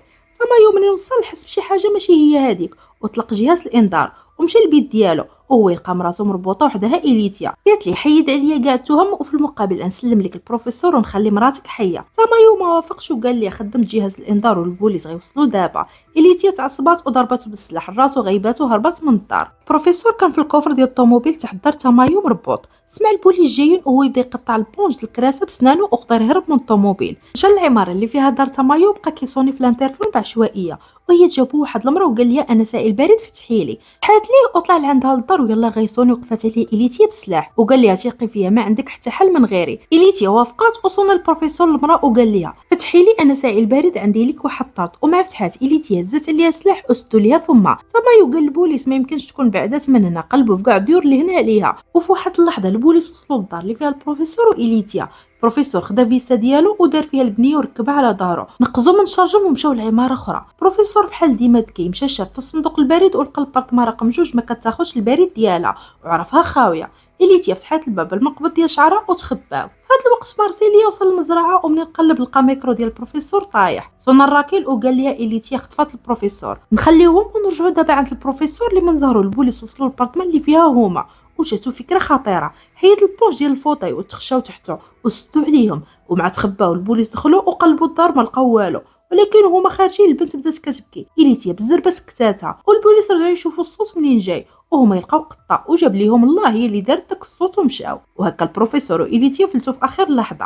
اما العصابه ديالنا في هذا الوقت ذوبوا الذهب كامل وجابوا مضخه كبيره وكانت هي الامل ديالهم الوحيد. كبوا التيو ديالها مع القادوس الماء وبقاو كيلوحوا فيها الذهب باش يخرج من الخزان الماء. خرج البروفيسور كيتسناو الذهب يخرج في الجهه الاخرى والامور تيسرات والذهب وصل. العصابه فرحت بزاف حيت كملوا المهمه. في هذا الوقت دخلوا جوج من الجيش على شكل اطباء باش يعالجوا هيلينسكي وواحد من الجيش، والعصابه ما عاقوش بيهم. اما البروفيسور فكان مازال حاصل. وصلنا لمارسيليا وقال لي حنا واحلين والبوليس دايرين بينا من كل بلاصه، وعطاه خطه باش يهربهم. والخطه كانت هي بنجامين ورجالو سرقوا كاميو الزبل والبروفيسور وإليتيا تخشاو في الصاد ديال الزبل وداروهم في الكاميو وهكا هربوهم بلا ما يعق بهم حد. وتحركوا الخزان المياه ومع وصلوا البروفيسور شاف الذهب وفرحت الخطه نجحات. وهم مشاو لخيمه التحقيق اللي طلعوا عليهم ترددات ديال الماء خارج من البنكه بكميه كبيره.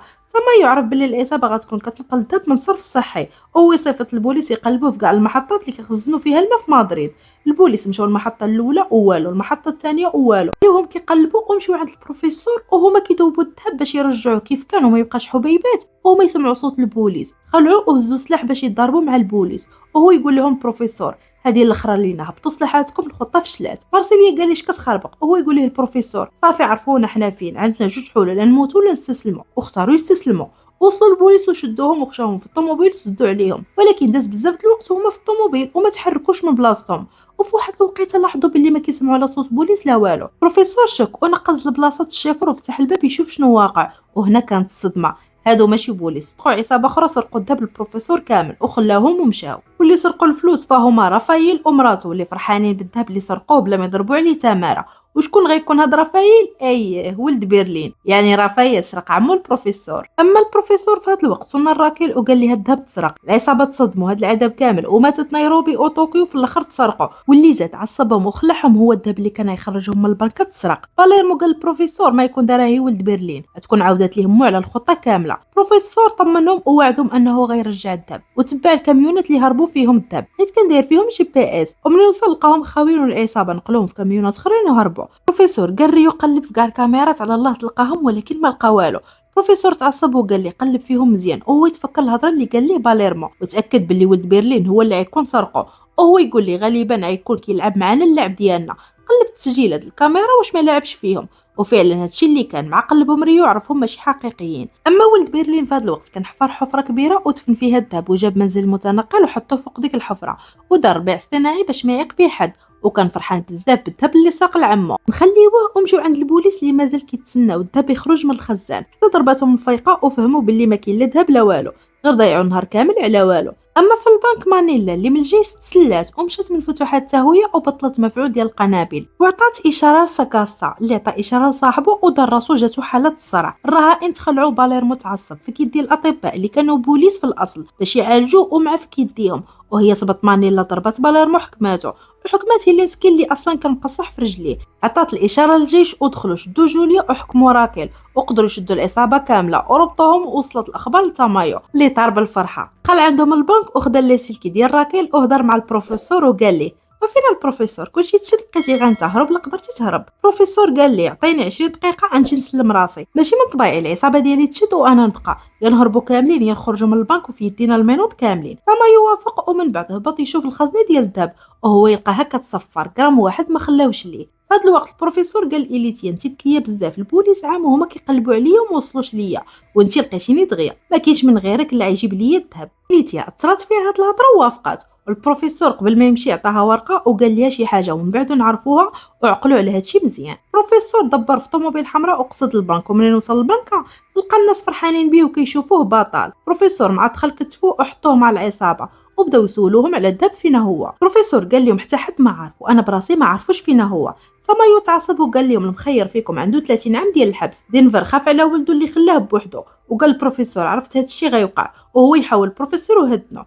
تمايو عجبو البلان وقال لهم ديو راكيل والبروفيسور بعدوهم من هنا. كان راكيل قبل ما تمشي قالت ليه عندك دينفر. تمايو من بعد ما عزلهم قال لهم البروفيسور ما بقى عنده فاش يفيدكم، اللي ورانا فين كاين الذهب غنعطيوه هويه جديده وصالير ديال 20,000 دولار شهريا وحياه جديده وغنبداو بدينفر. هاد الوقت رجع البروفيسور لاحو فيديو العصابه وهي كتوري للشعب كيفاش هربوا الذهب من بعد ما دوبوه حتى خرجوه، وداروا هادشي باش البورصه ديال اسبانيا طيح. تمايو خدا دينفر يستجوبوا وهو يقول لهم نقول لكم اي حاجه ولكن راه ما عرفش فين كاين الذهب، هو يهز راسو شاف البورصه هبطات وهذه هي الخطه اللي كان قايل لهم بروفيسور من قبل.